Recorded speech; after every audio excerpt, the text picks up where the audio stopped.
It all begins with a narration about the 3 types of madmen you find on the battlefield. First up are those who've lost everything and are now just looking for an end to their lives. Then, there are the ones consumed by revenge, so much so that they can't see anything else. And finally, there's a different type, one that 2 soldiers are watching approach from a distance. The hooded knight begins to mutter some strange words from a scroll. This leaves the soldiers confused, unable to understand what the mysterious man is saying. At this, one of the guards loses his patience and yells for the stranger to get out of the way, but the hooded figure completely ignores him and continues his mysterious chant. The irritated guard then aims his crossbow, getting ready to fire at the man. However, the mysterious knight raises his hands, and magic begins to take form. Suddenly, a huge bolt of lightning is summoned from the sky, heading toward the forest. The 2 guards are completely terrified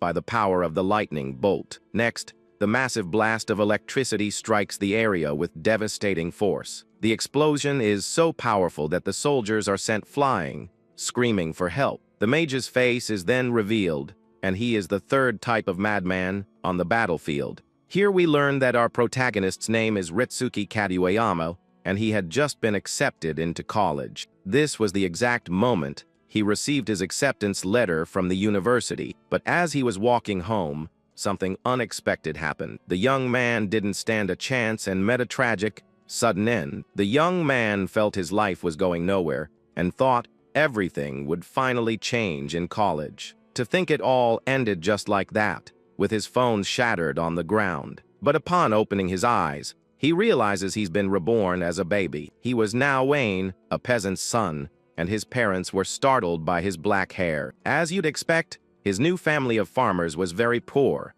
Besides his parents, he also had 2 older brothers and a little sister. While the others worked, Anne and his sister would look for food in the forest. However, some boys see him from a distance and call him a crow because of his hair. This makes the young man angry, since he didn't choose to be born with that appearance. He complains about finally being reincarnated, only to end up in such a poor place. At that moment, the protagonist notices something different happening around him. Then, a status window appears in front of him with the name Raven. The system begins to speak, but the boy gets a little nervous about the situation. Much to his disappointment, the status window says that he's a nobody. Anyway, the young man thinks he couldn't have done anything even with a system. His life would just be one of debt and manual labor, without gaining anything in return. After all, this was the life he had inherited from his peasant parents. Because of this, he couldn't even dream of having any profession other than being a farmer. The boy would have no chance to learn anything new in this life. He imagined how cool it would be if he could become a great knight, or maybe could use his talent to become a famous artist. The boy was sure he would do well in anything if he could just study, but he wonders if there's any place in the world that would accept him. His little sister watches him hungrily, waiting to get a piece of fish. So, the boy hands the food to the little girl, who thanks him very happily. Next, the girl invites him to have dessert,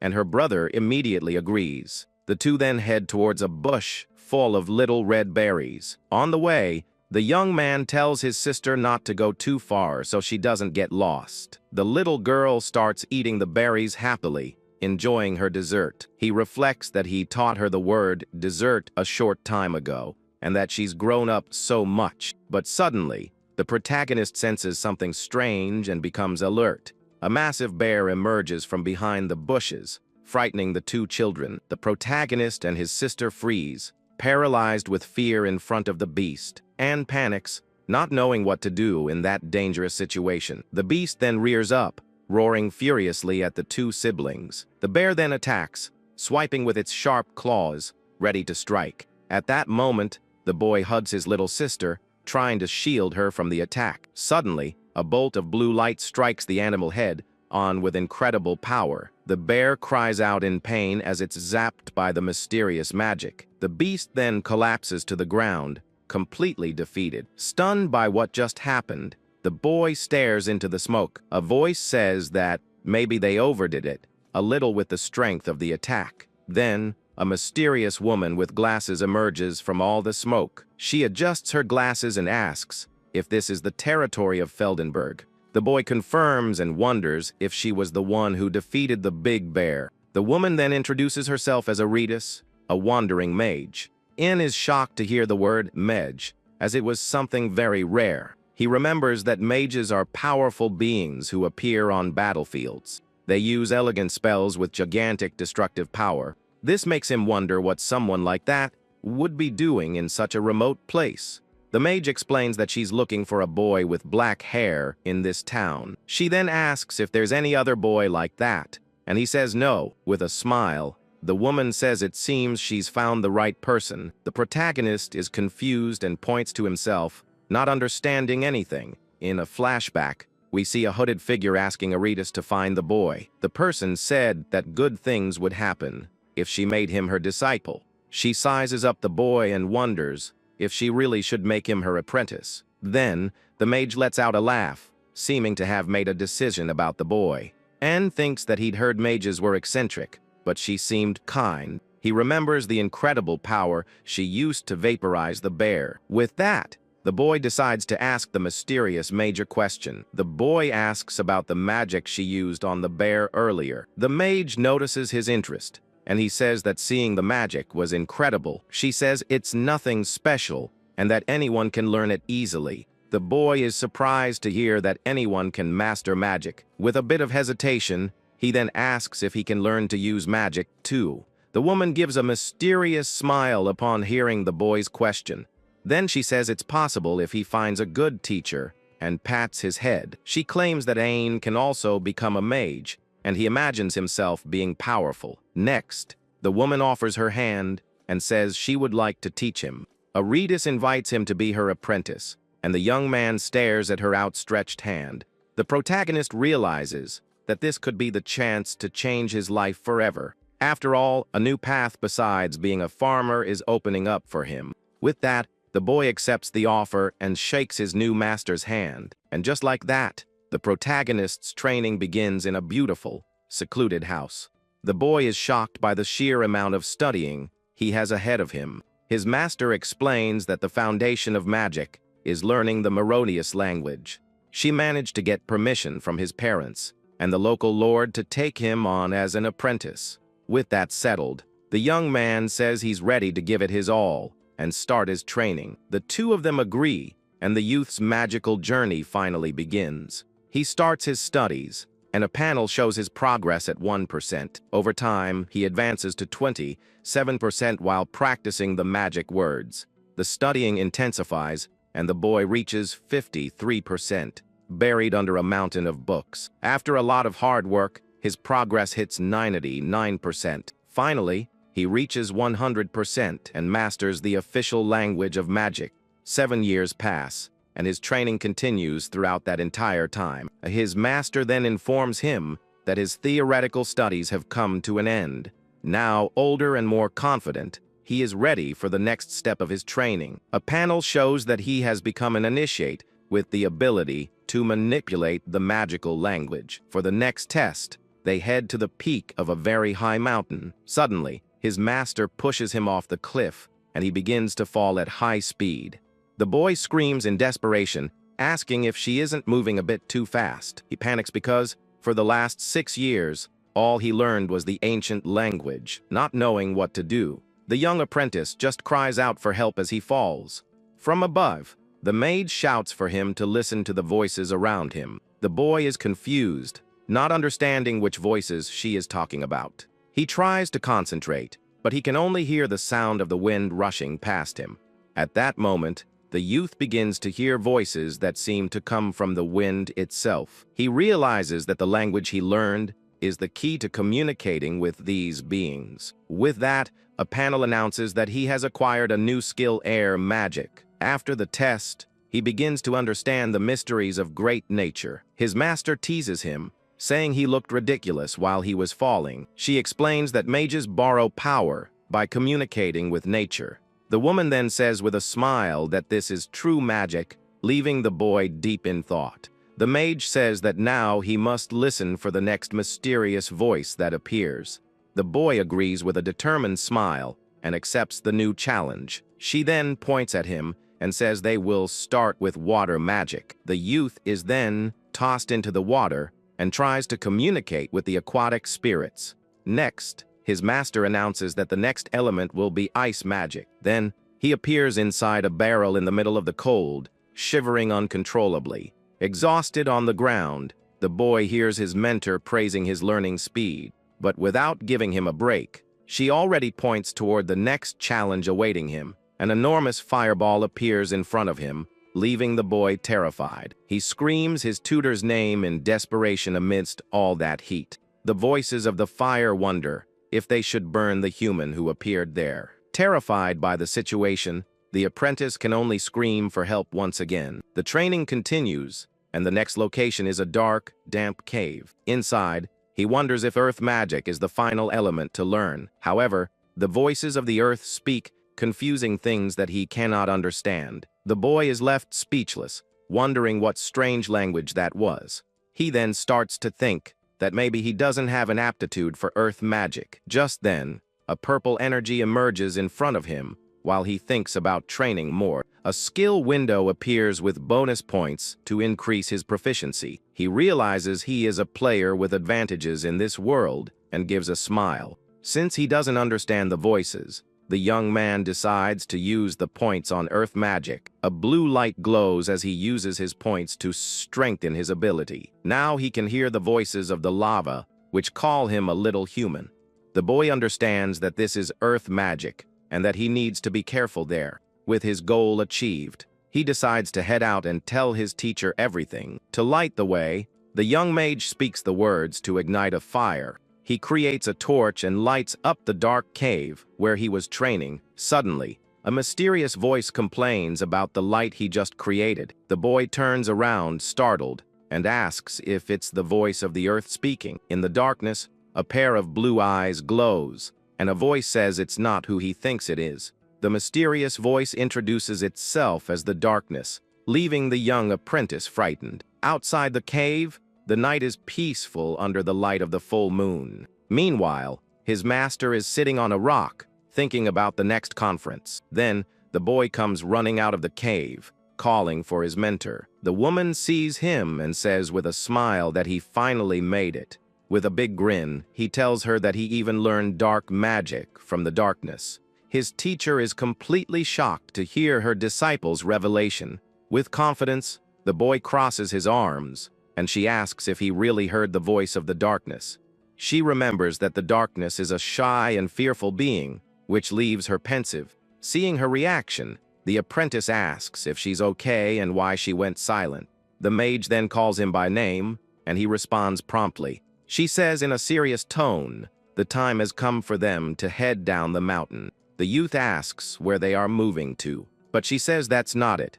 With a melancholy look, the woman explains that their paths part here. She then points the way and instructs him to go to Chronaleek and attend the conference. With a smile, she says that there he might find a chronomancer. If it is his destiny, the boy is confused by the sudden mention of space, time magic. Laughing, the master pats his head as she sees him looking so lost. In her thoughts, she believes that Anne has a natural affinity for mystery. That's why, if her hunch is right, he will be able to master the power of time. So, after a moment of silence, she prepares to say goodbye. Waving, she tells him they will meet again in 3 years in the city of Dorwald. The scene then shifts to a bustling city at sunset. The streets are full of people and vendors announcing their goods. Now wearing a cloak, the protagonist walks through the city thinking about the conference. He reflects on how unpredictable his mentor is but gives a resigned smile. Someone shouts looking for company to head north, and he remembers his instructions. Since he is free, the young mage decides he will try his luck and follow the group. He joins a group of mercenaries who are camped out in the forest at night. Sitting near the campfire, the young man observes the other members of the group. An older man approaches and asks if it is his first time traveling north. The protagonist confirms it, and the man then asks if he knows about Dragon Mountain. He explains that the place is famous because real dragons appear there. These creatures are extremely dangerous and fire powerful blasts of energy. The leader then asks if the youth knows how to fight, and he feels a bit awkward.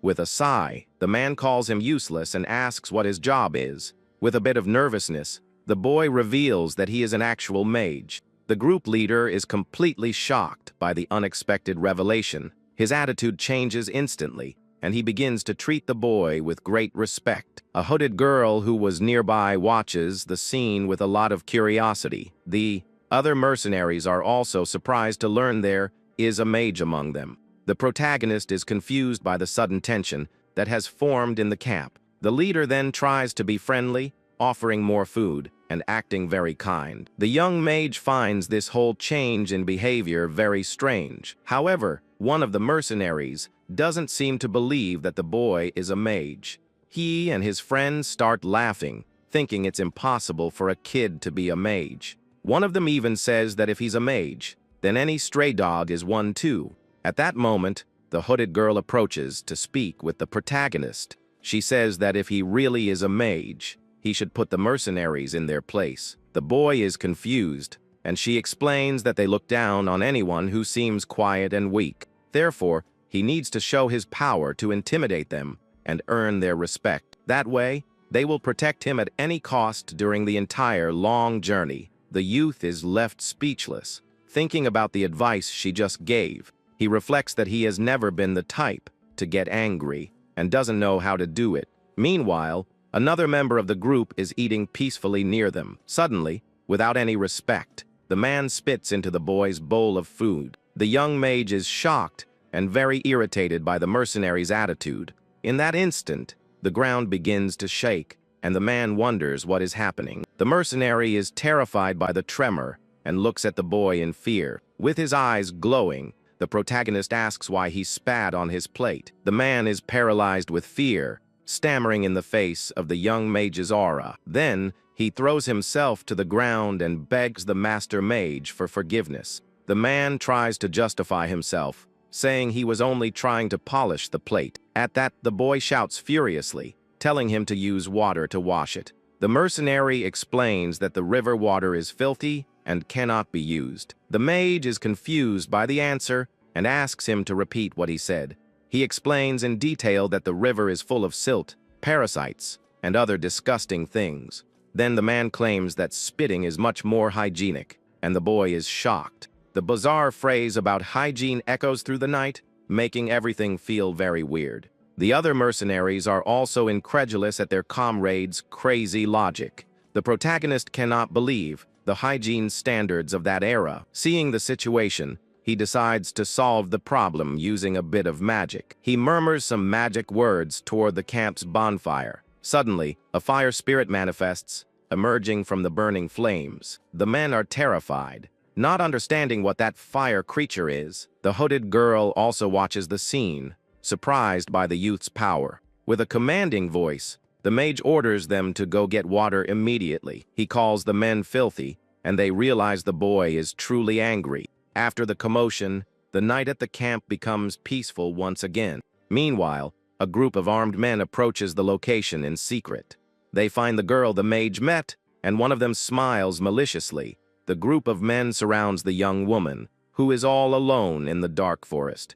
One of them calls out to her, saying it's dark and that she should go with them. However, a mysterious figure appears and doesn't seem to like that scene at all. Suddenly, a masked man appears and embraces the girl to protect her. The men are surprised and irritated, asking who that guy is. Without warning, an arrow hits one of the men directly, knocking him to the ground. The leader of the group shouts furiously, asking how they dared to attack his man. Angrily, the leader yells for his men to attack, and they charge forward with swords.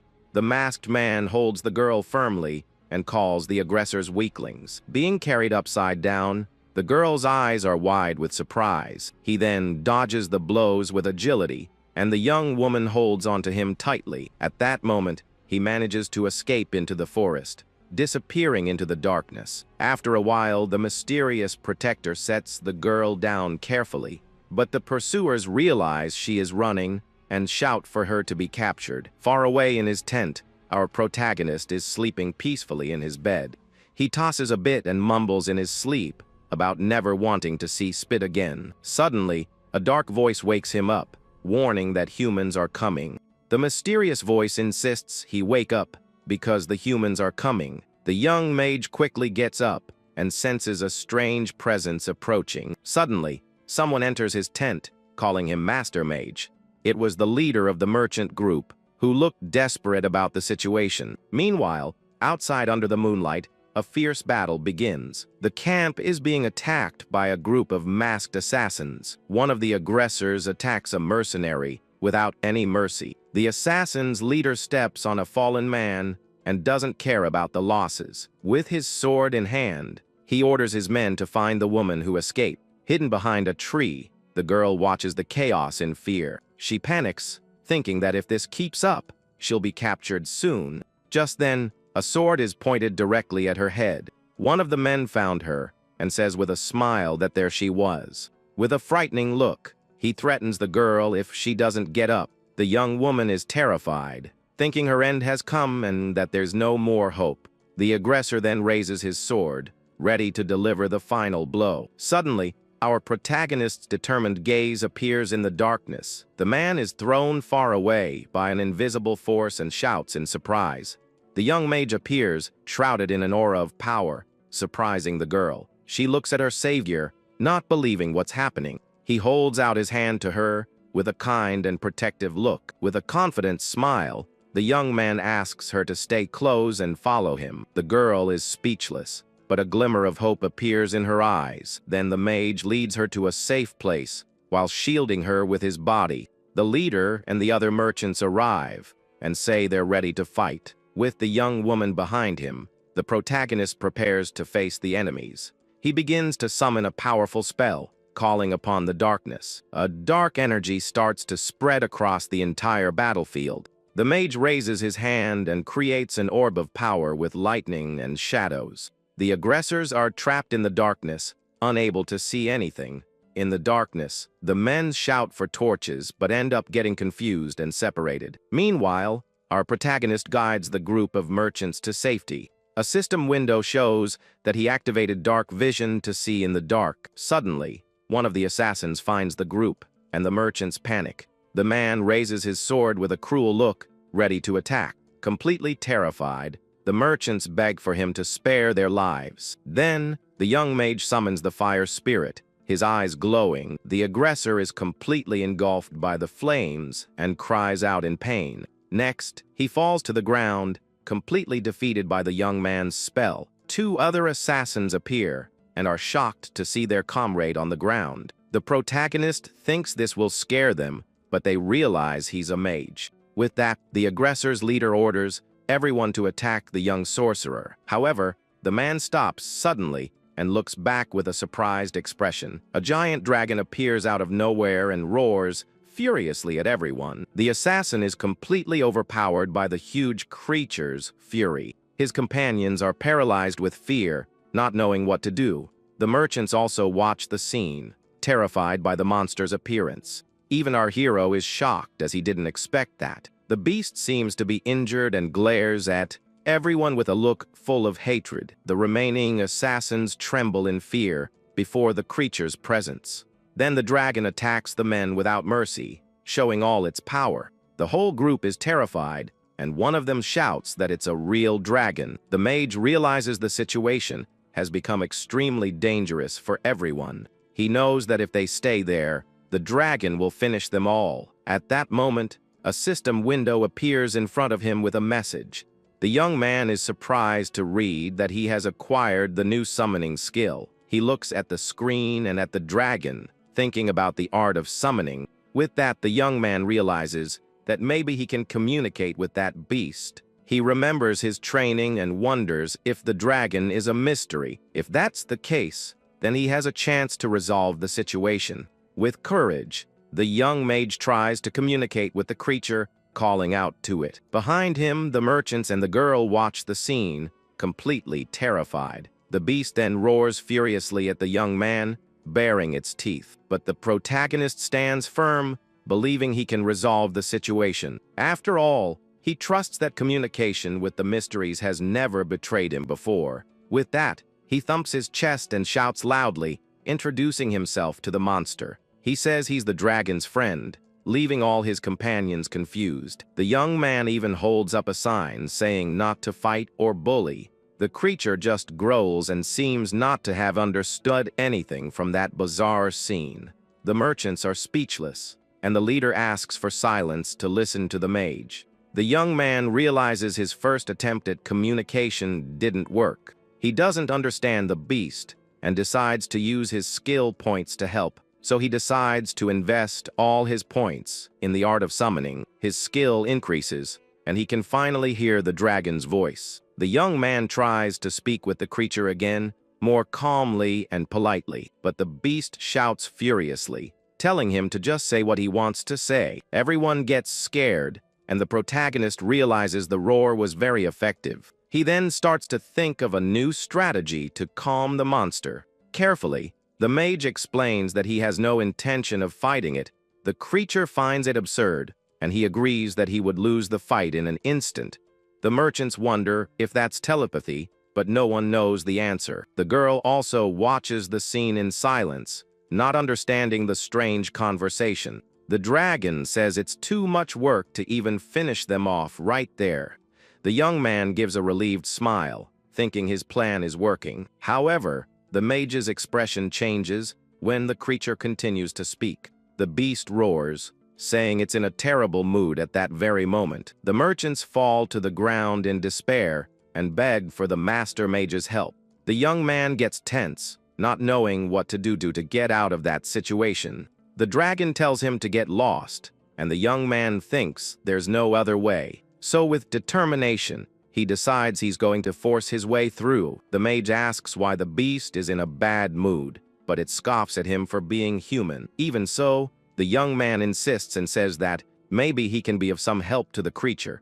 The beast thinks the young man is arrogant and wonders what a mere human could do. Then with a smile, the sorcerer begins to use his powers to impress the dragon. A magical energy spreads quickly through the forest, creating an air of mystery. At this, the merchants and the girl watch everything with expressions of fear and confusion. The giant creature becomes curious about the protagonist's sudden display of power. He releases his mana, showing the monster that he's not just any mage. With a smirk, the dragon finally seems interested in the conversation with the young man. The hero then introduces himself as a humble mage who seeks the world's mysteries. The beast gives a slight smile, seeming to like the boy's audacity. At that moment, the young man realizes the negotiation has finally begun for real. Under the moonlight, the tension between the human and the mystical creature grows ever stronger. The protagonist feels relieved, thinking that for now, the crisis has been averted. But he knows he can't let himself be carried away by the great monster's demands. Suddenly, he remembers an important piece of advice he received from his master. She used to say that one cannot use magic without communicating with the great mysteries. That's why the relationship a mage builds with them is very important, because each mystery has a different personality, like a friend or a subordinate. With a smile, he decides he's going to talk the dragon to get what he wants. Then he summons his skill window to look for a solution to the problem. The screen shows a guide on how to master demon summoning magic. Reading carefully, he finds a key word for his plan: alcohol. The guide says to give them a good drink, and the bigger the beast, the stronger it should be. The young man becomes apprehensive and wonders what the next step of the crazy plan is. The answer is simple and direct: praise them like a madman until you get what you want. Our hero is stunned to discover the solution is so bizarre. He falls to the ground, saying this is impossible for an introvert like him. But he gets up and thinks that first, he needs to capture the beast's heart. With that, the young man offers a special gift he prepared for the creature. The dragon accepts the gift and tells the young sorcerer to bring what he prepared. With that, the mage turns around and calls one of the merchants with a very serious look. He orders the man to bring the strongest drink they have, as quickly as possible. Soon, a box full of bottles and wooden mugs is brought to the spot. The creature looks at the drinks and says that this is a very stingy gift. The young man gets annoyed on the inside, but explains with a smile that in the human world, less is more. Without wasting time, he begins to fill one of the large mugs with the strong drink. After filling the mug, he offers it to the great monster to finally drink. The beast approaches to smell it and makes a disgusted face at the strong odor. With a frightening look, the dragon asks if the mage is plotting something bad. The young man denies it, and to prove it safe, he says he'll drink a little first. Then, without hesitation, the young man tips back the mug and drinks the contents in one go. The merchants watch the scene, completely shocked by the hero's action. He grimaces and says it's fine, but thinks the drink is way too strong. The monster then sniffs the drink again, seeming a little more interested. The young man assures that the creature will be satisfied if it tries at least a little. With that, the beast takes the mug, which looks tiny in its enormous claws. Carefully, the dragon begins to lick the drink to taste the flavor. The men watch the scene nervously, waiting for the giant creature's reaction. Suddenly, the monster drinks it all at once and seems to really like the taste. The young man asks what it thought, but the dragon says it's not that delicious. However, the beast admits that for some reason, the drink is addicting and the plan works. With a smile, the mage offers another mug, saying this one is even better. And so the night continues, with the two of them drinking under the bright, full moon. The creature is now drinking straight from the barrel and asks the name of that liquid. The young man replies that it's alcohol and is relieved to see his plan worked. The mage is surprised because the dragon drank 7 barrels and still hasn't passed out. He realizes the monster is a professional drinker and his plan isn't going to work. He wanted to escape while the beast was sleeping, but now there's no more drink in the wagon. Suddenly, the creature calls the young man and says he had asked a question before. The creature remembers that the young man asked about its bad mood, and he confirms it. The mage is confused by the dragon's sentimentality, who seems to be tipsy. Then the beast starts to vent, saying its nest is cramped and poorly located. It remembers its girlfriend thought the place was cozy, and the young man is shocked. With a tear in its eye, the monster says everything changed without it knowing, because all the other dragons started to make fun of its beloved partner. The creature explains that it felt guilty because they made fun of her because of it. With a cry of pain, it reveals that it was the one who ended the relationship. The beast's shout awakens the merchants who were sleeping nearby. With great sadness, the dragon lets out a roar that echoes throughout the forest. The men are so scared that their souls seem to leave their bodies. Our hero realizes that the monster's feelings are the same as a human's. At this, the young man gets an idea and thinks about how to use this to his advantage.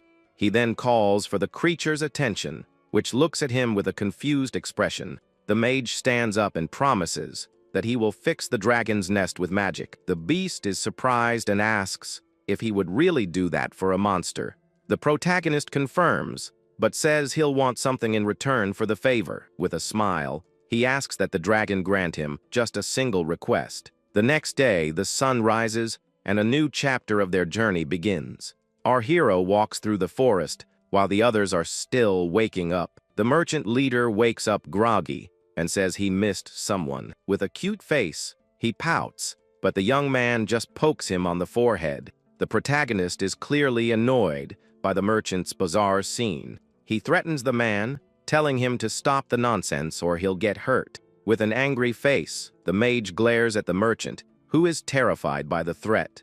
The man screams in fear and falls backward, completely scared of the young man. In doing so, he ends up knocking over the other merchants and the girl like dominoes. Everyone is dizzy and confused by the sudden fall and rubs their heads. The sorcerer explains that everyone passed out from the dragon's roar the night before. The girl asks if the beast has already left, but he says it's waiting up there. The merchants panic, thinking the dragon will devour them, but the mage says no. With a serious look, he explains that he made a deal for the creature to let them go. The girl is surprised by the news and asks what kind of deal he made. At this, the men think the young man sacrificed himself for them, and he gets embarrassed.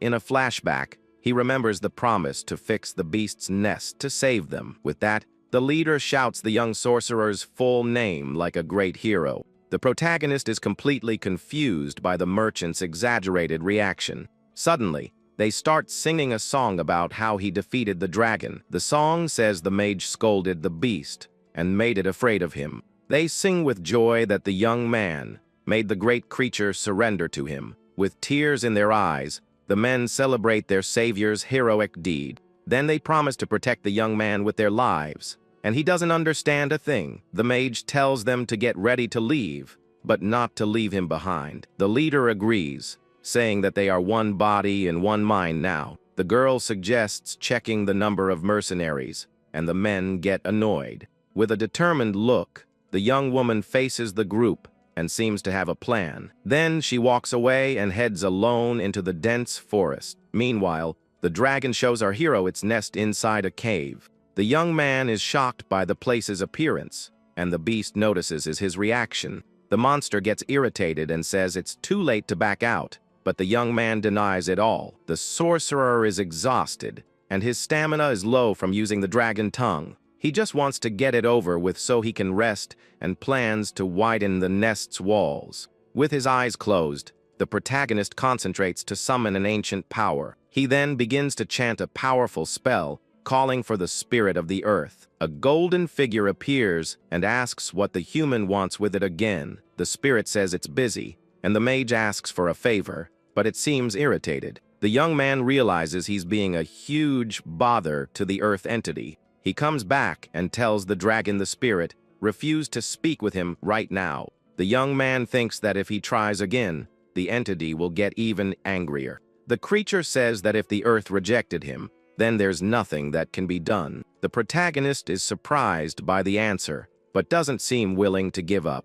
The creature gives up, saying she wasn't its destined partner after all. But the mage looks at the beast with a gaze full of compassion and determination. The dragon then asks for the sorcerer's name, and he answers without hesitation. With a smile, the creature introduces itself as Drake Longtail and invites him to be its friend. The young man accepts the handshake, sealing the friendship between human and dragon. At this, a system window appears and shows that he has acquired the ability to summon his new friend. He feels bad because he gained a skill, but can't do anything for his friend. The great beast calls the young man's name with a friendly and slightly mysterious voice. To celebrate their friendship, the creature offers a gift from its mountain of treasures. The mage remembers his master said that dragons love to collect jewels. With a jewel in hand, he thinks that the earth would listen to him if it saw that treasure. Suddenly,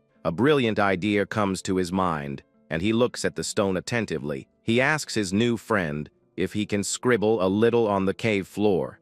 The beast is confused and doesn't understand what the young sorcerer is planning to do. Then the young man draws a magic circle on the ground and places the jewel right in the center. He remembers another teaching from his master about how to deal with mysteries.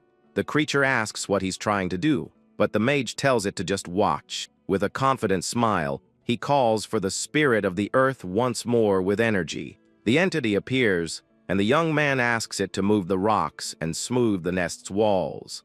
At that moment, the jewel in the magic circle begins to glow intensely with power. The gift is sent through the circle in a beam of blue light and pure energy. With that, the cave walls begin to move and reshape themselves with force. A bright light illuminates the entrance, and the nest space begins to expand. The dragon covers its eyes to protect itself from the intense light of the transformation.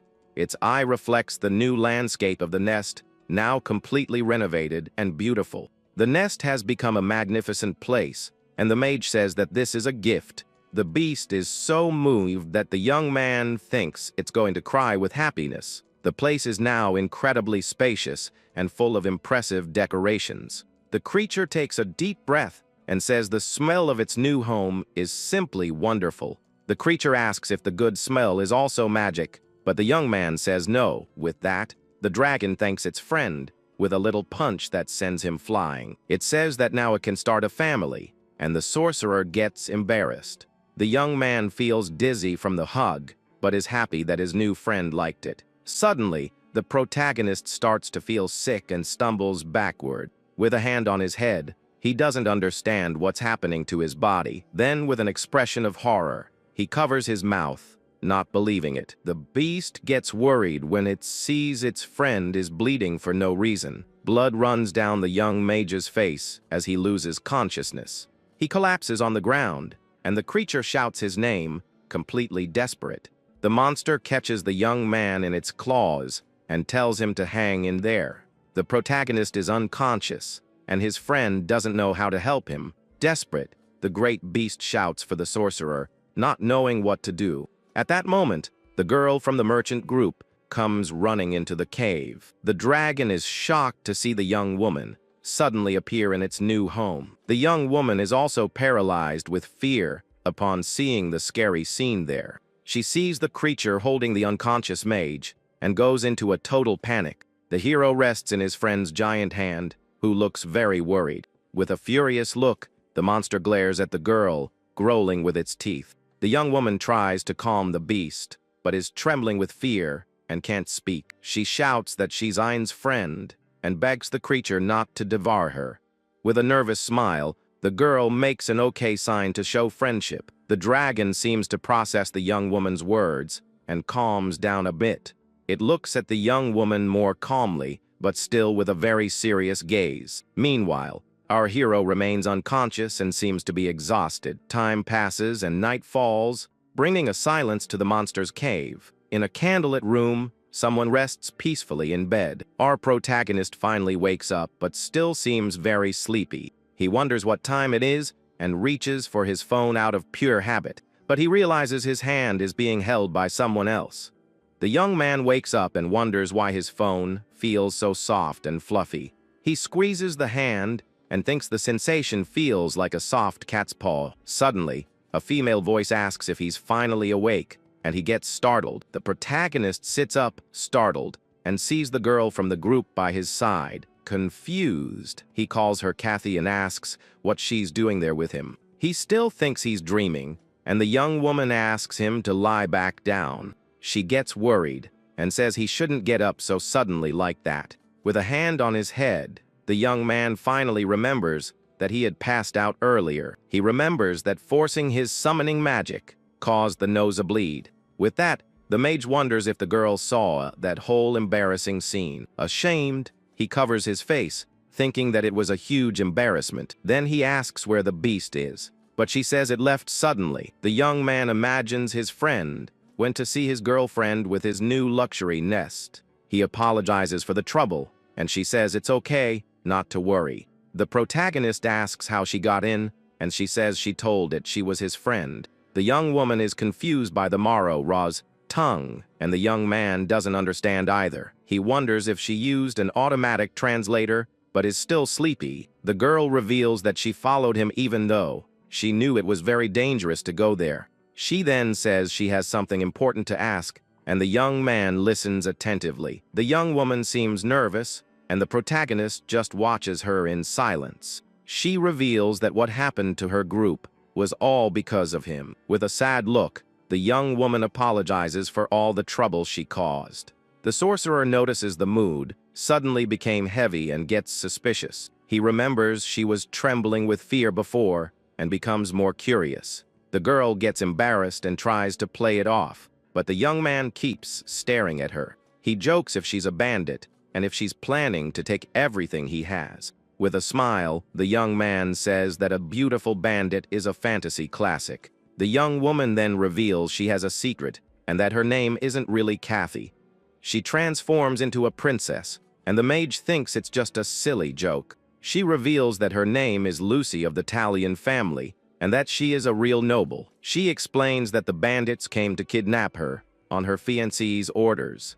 The mage thinks it's a couple's quarrel, but she says the situation is more serious. Lucy reveals she was planning to go far away, so her fiancé couldn't find her. But after what happened yesterday, she lost the confidence to run away alone. With that, the young woman holds the young man's hands with a look full of hope. She asks the mage to help her in her escape, but he is confused by the request. He asks why she's running away, and if her fiancé did something bad to her. Lucy explains that her family rules the Fianruf region, but had problems.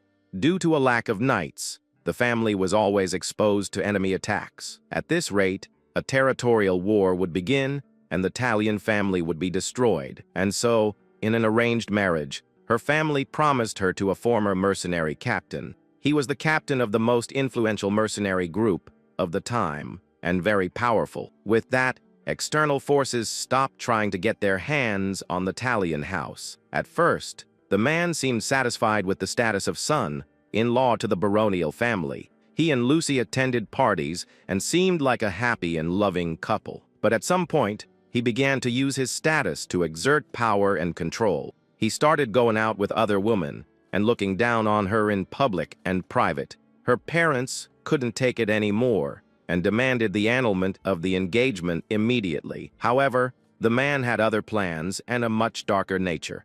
With a cry of pain, Lucy reveals that he poisoned her parents to stop them. The protagonist is shocked by the revelation and doesn't know what to say to the young woman. She explains that he did it so he wouldn't lose the power he gained with the engagement. Our hero is impressed by the story and the cruelty of Lucy's fiancé. He looks at a portrait of the man and calls him a huge scoundrel and an opportunist. The young woman says that if he doesn't marry her, he can't inherit the family's assets. That's why she ran away with the help of a servant, because she refuses to marry him. She is sure that he will continue to pursue her because of the arranged marriage. With a desperate look, Lucy begs for the mage's help to escape safely. She knows she won't be able to escape alone and that she needs a strong ally. The protagonist listens to everything in silence and thinks about the difficult decision he has. The young man understands it's a complicated situation and that she can't run away alone. He thinks about how she's about to be consumed by her fiancé's wickedness.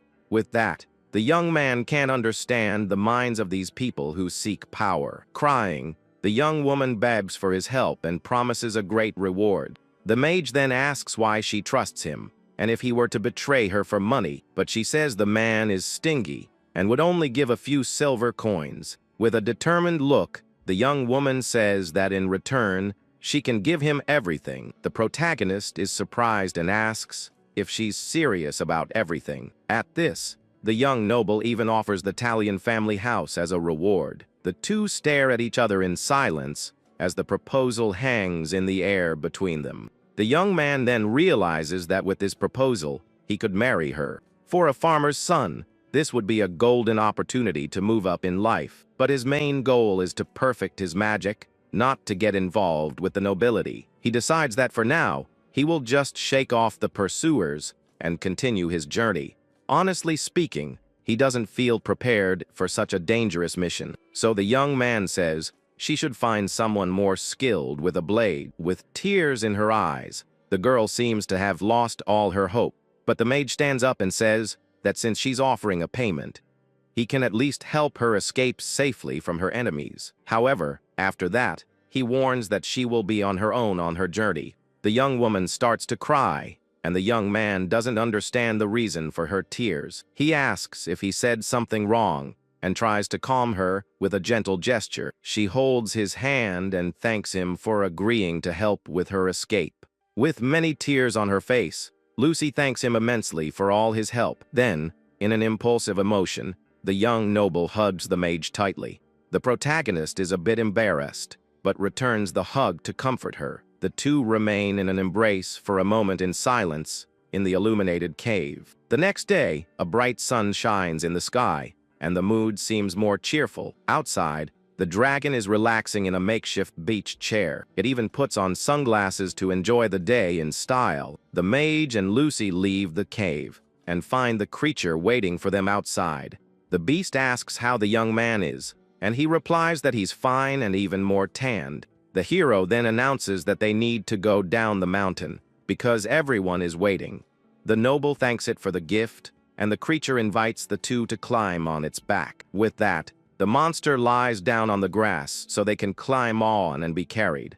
Already mounted, the young man thanks his friend, while the young woman seems afraid to climb up. The creature then shouts, calling the young woman Han's girl, leaving her confused. With an intimidating look, the dragon insists that she get on its back too. The sorcerer tries to explain that they aren't a couple, but the beast doesn't seem to understand. Lucy is very lost in the conversation and wonders what they're talking about. Embarrassed by the situation, the protagonist extends his hand to help the girl. With a smile, he invites her to climb on its back so they can go on the journey together. He holds the noble's hand firmly to help her mount the great creature. With both of them on the dragon's back, the young man says they can now leave for their destination. The beast starts to run through the forest, preparing to fly through the skies soon after. With a great leap, the dragon takes flight, and the mage shouts for them to go to the location quickly. Meanwhile, in the forest, some merchants are talking about the bandits' attack. One of the men is terrified at the idea of the robbers still being nearby. Another merchant wonders if the bandits would wander aimlessly through the forest. They argue, saying that bandits have no brains and will surely come after them. With that, they ask for the group leader's opinion to know what they should do. The guild master seems to think for a moment before making his final decision. Suddenly, he opens his eyes with a serious and determined expression. The leader then decides they will wait for the return of the missing young mage. His companions react with surprise and joy to the guild chief's decision. They trust in the sorcerer's strength and believe he is fine and just delayed. But 10 minutes later, they are captured and regret not having fled. The bandit leader slaps one of them and tells them to stop whining. He threatens the trio with his sword, and they beg not to be hurt by the man. With a smile, the bandit says he will spare their lives if they hand over the girl. The bandit leader says he heard about a beautiful young woman with bluish hair in the group. At this, the merchants are terrified and repeat the description of the girl he's looking for. They then remember Kathy and are shocked by the evil bandit's revelation. The chief asks where the young woman is and tells his men to find her right now. But they search everywhere and realize the girl is no longer with them there. The bandit smiles maliciously and understands that the young woman managed to escape somehow. Desperate, the merchants beg for their lives and shout the sorcerer's name. Suddenly, one of the men announces that the mage is returning, riding a large drake. With this news, the merchants cry with relief and think they have been saved by the hero. The bandit leader is confused and wonders what a mage with a drake is, after all. Then he looks into the forest and sees the creature running towards them at high speed. On top of the beast are the protagonist and the young noble, ready for the great battle. The chief points to the girl and recognizes her, while his henchman trembles in fear. Another man panics upon seeing the creature the young woman is now riding. With its eyes glowing red, the beast glares at the bandits with a deadly look. The bandit chief starts to sweat and is paralyzed with fear by the whole scene. Without a second thought, the leader shouts for his men to flee as quickly as possible. With the enemies gone, the guild master approaches and says he's happy she's okay. He then scolds her, saying it's a good thing the mage was with her to protect her. They wonder how the bandits knew about the girl and the Church of Tenjin. Our hero overhears the conversation and is intrigued by the name of this Tenjin church. He thinks he hasn't heard that name in a long time and becomes thoughtful about the whole matter. The Church of Tenjin is the dominant religion in the world and prohibits slavery among them. The protagonist thinks that even after everything, they won't give up on Lucy easily. He realizes that they are really desperate to marry the young noble. With that, the young man imagines the bandits will now continue to pursue them relentlessly. So he turns to his friend and asks him to do a small favor. The mage asks the creature to get rid of those guys and, if necessary, to finish them off. With a smile, the beast says it will be a pleasure to help its great friend on this mission. The young man then watches his companion run into the forest to take care of the bandits. The young man thinks that to survive in this fantasy world, he needs to be tougher. Suddenly, the mage feels a sharp pain in his head and is a bit dazed by it. He wonders if he overdid it again by using the dragon tongue to communicate. Lucy approaches with concern, but the young man says he's fine and not to worry. The young woman insists that he doesn't look well at all, while the guild chief observes them. The group leader seems to get an idea upon seeing the closeness of the two young people. With a smile, he asks if the two are dating, making them embarrassed by the question. The group then continues their journey, and the protagonist relaxes peacefully in the wagon. Suddenly, his eyes open, and he seems to receive some kind of mental notification. A system screen informs him that his dragon has eliminated 11 humans in the forest. He thinks it's a shame he can't summon the creature directly in front of him at that moment. Our hero then concentrates to try to communicate with his friend who is far away. The dragon confirms that it took care of all the enemies it found in its path. With a smile, the young man thanks him and says he was a great help to all of them. The creature replies that it would do anything to make its great friend happy and content. The mage then says goodbye as he needs to continue his journey far from the mountains. It turns out his friend cannot leave the mountain range and needs to stay there. The young man is sad that he can't say goodbye in person one last time. With that, they say their goodbyes and thank each other for all the help and friendship they shared. But before leaving, the monster comes closer to tell him one last important thing. A glowing blue feather appears, and the creature asks if he is interested in the phoenix. After that, they arrive in a town called Riverville, near a large river. The protagonist is pensive about the phoenix as he watches the city's hustle and bustle. His friend told him there is a rumor about an ice phoenix in the northern mountains. The phoenix is known as the bird that never perishes and is always reborn from its own ashes. Although the fire phoenix is the most famous, there are other variations of the creature. There are ice, wind, and even rock phoenixes scattered throughout the world. They change form depending on where they live and are very adaptable monsters. The young man then wonders if he could make one of them his new summon. Suddenly, the guild members run towards him, shouting for the master mage. The guild leader invites the mage to see the lord of the manor with them, but the young man thinks that to keep Lucy safe, it's better to avoid the local nobility.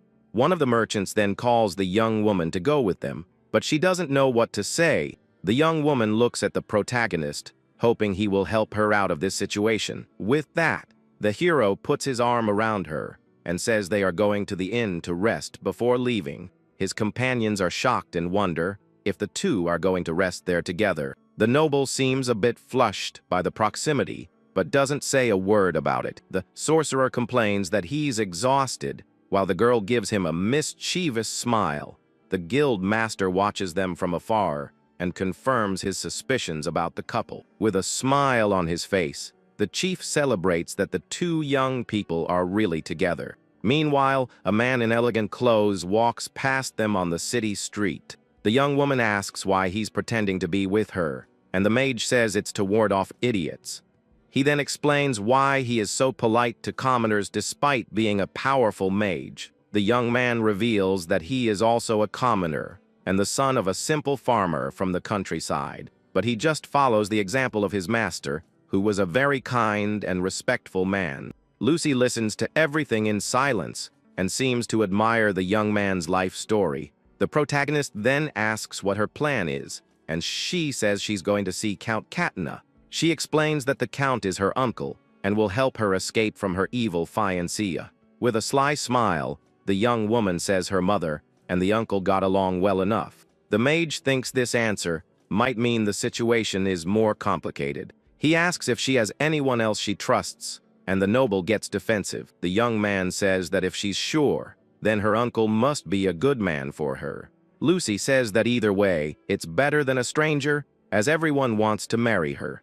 With a smile, she says she wouldn't refuse a proposal from a mage of his caliber. The sorcerer reminds her that their contract ends as soon as they reach their final destination. He then says she's not the only girl in the world and shouldn't think so highly of herself. With a furious look, the young noble gets very irritated by the mage's comment. She calls him an idiot and runs in the opposite direction, saying the inn is that way. They then arrive at the door of an inn, with a small bell to announce their arrival.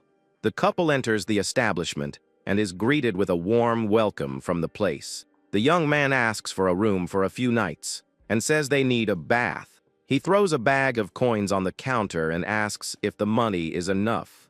The innkeeper smiles and says it's more than enough, and that she'll prepare the rooms.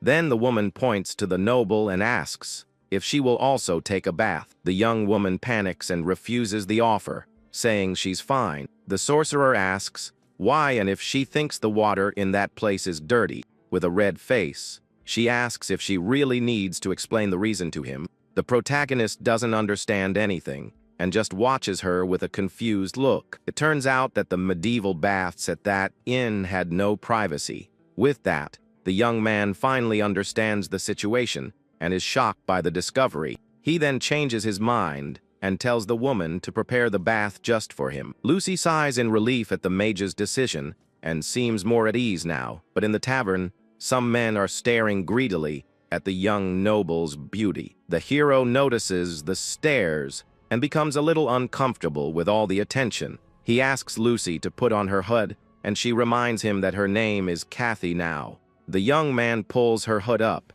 and tells her to hurry because everyone is looking. With a quick gesture, he adjusts her hood and calls her very annoying. At the next table, the men continue to watch them with malicious smiles. Later, outside the inn, one of the guys asks if they saw that woman.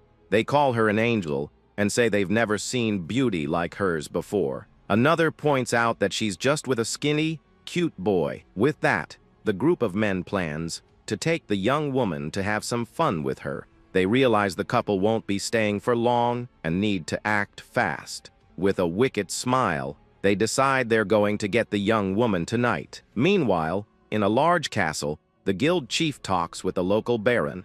The noble tells him to do his best and try not to cause any trouble there. The merchant leader gives his thanks and bows as a sign of great respect to the baron. He thinks that if he can win the noble's favor, he might be able to spend time at the castle. With a brilliant idea, he decides he's going to tell the baron about the master mage. The man bows again and says he has something to tell, and the noble becomes interested. The guild leader says it's a secret, but out of respect for the baron, he will tell him. With a smile, the noble praises the man's attitude and asks him to continue. Then the merchant reveals that during his travels, he met a powerful mage. He acts out how the sorcerer saved them from bandits with his great powers. With an air of mystery, the chief says that's not even the beginning of the story. He then reveals that the great mage is staying at an inn in the city. The noble is shocked by the news and asks if this is really true. He worries about a whimsical mage causing trouble in his territory. The baron imagines the young sorcerer's fury and the chaos he could cause. At this, he visualizes the mage's dragon destroying the city with its deadly fire. The noble thinks the situation could be even worse for a specific reason. He remembers that a group of fanatics is already in his domain at the moment. The Knights of Santiago are monks and artists who hunt demons and monsters. They proclaim themselves the great protectors of all humanity against evil. With that, the baron fears what would happen if these knights acted on their own. And what if the young mage with his powerful dragon happened to meet them? The encounter between the two sides could lead to an epic and destructive battle. The entire city could be destroyed in the blink of an eye with this fight. Terrified by the possibility, the noble begins to sweat and tremble with fear. In a cry of desperation, he calls for his commander for an urgent order. The commander presents himself and asks what His Excellency desires at that moment. With that, the noble orders a room to be given to the merchant, who is very happy with the order. He then orders the Knights of Santiago to be summoned immediately. The baron wants to bring them close before any trouble can happen there. Meanwhile, at the inn, the traveling couple enjoys a hot meal. The owner of the place apologizes to the mage because the bath is not ready yet. The woman sighs and says she hasn't even prepared the water for the bath yet. The young man then says he will prepare everything himself and that she doesn't need to worry. He tells the young woman to go upstairs as soon as she finishes eating, and she agrees. With that, the young noble continues to eat her soup peacefully at the tavern table. One of the men watches the girl with a malicious smile on his face. After the meal, The young woman goes up the stairs to the room as agreed. She walks down a dark hallway towards her dormitory in the inn. Suddenly, the same man from before grabs her by the arm in the middle of the hallway. He asks if she is the companion of the black-haired young man who left. The young woman asks who he is and demands that he let her go immediately. The guy says he's an errand boy hired by her mage friend. He shows a gold coin and says he was sent to find her. The man explains that there was an incident while the young man was going to the bath. With that, she imagines that her fiancé's men have finally found them. He insists there's no time to lose and that she needs to go with him now. The noble then runs down the stairs after the strange messenger. They leave the inn and follow a dark, deserted path in the city. The young woman follows the man through the streets, but begins to suspect the situation. She realizes that something is wrong and becomes very confused by the path. Then the young woman sees her friend preparing the bath without any problem. At that moment, the man grabs her from behind to try to take her by force. The girl screams in terror upon realizing she has fallen into a dirty trap. The protagonist hears the scream and turns around, startled, calling out for her. He recognizes the young woman's voice and wonders what's happening there. But suddenly, one of the henchmen tries to attack him from behind with a club. With a quick movement, the mage dodges the blow without any difficulty. The aggressor ends up falling to the ground and is knocked out by his own blow. Our hero realizes they are not the henchmen of the young woman's fiancé. He then sees the other men carrying the girl away in a sack. With a furious look, the young sorcerer prepares for the chase. He says he won't let them get away and hits the henchman who attacked him. The young man complains that he lost the others because of this guy in the way. Suddenly, a blue light envelopes the body of the man on the ground. The henchman is terrified by the magic and doesn't understand what's happening. The mage thinks that with his current strength, he can't show off as he'd like. A mysterious voice calls him and says, "It's the perfect time for them to play." The hero recognizes that voice and realizes it's the darkness speaking to him. With a shout, he summons the power of darkness, and the place is covered in shadows. The henchman is terrified by the magic and doesn't understand what's happening. Suddenly, everything goes dark, and the bandit can't see anything anymore. With red eyes, the young man says that only he can see in the shadow magic. After a beating, the man begs for his life while his friends run away. Our hero wonders if the guy called for some kind of backup to come there.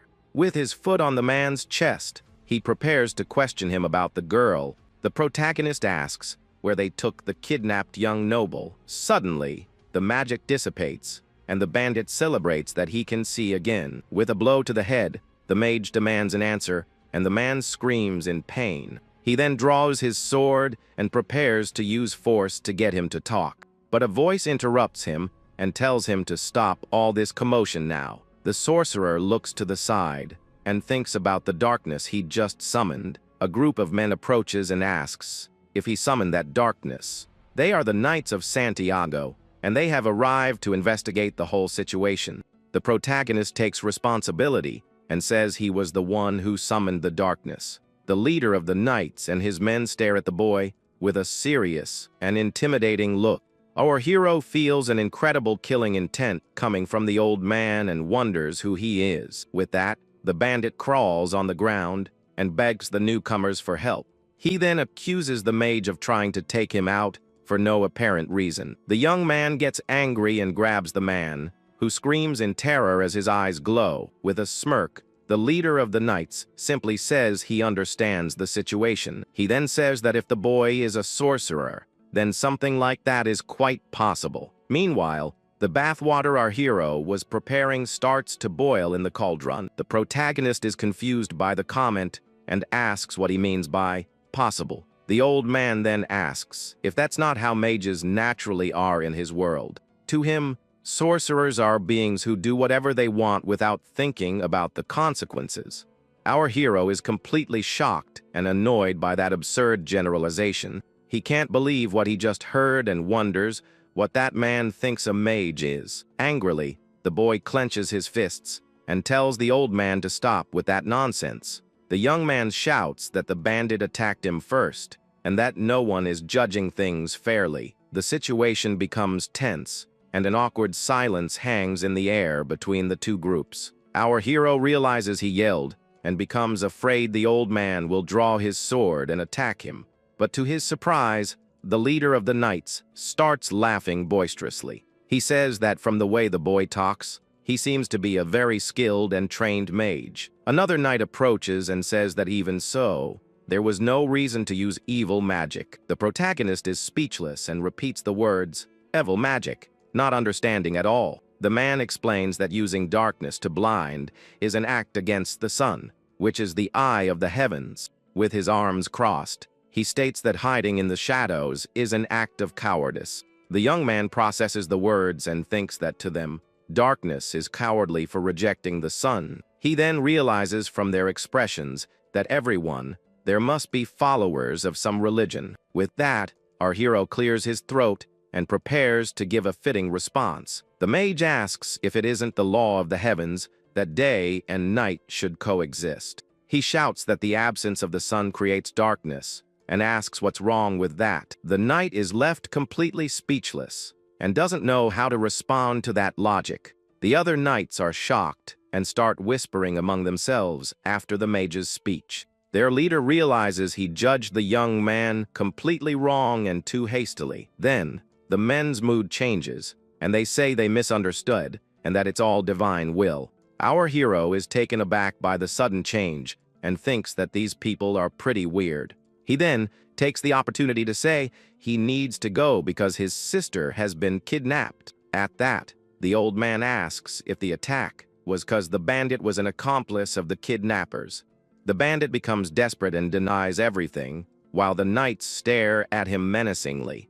The leader then orders one of his men, named Dixtry, to keep an eye on the suspect. He then turns to the protagonist and apologizes for taking up his valuable time. As an apology, the white-haired man offers his help to the boy. The scene cuts to a pier where a boat with the kidnappers is departing at sunset.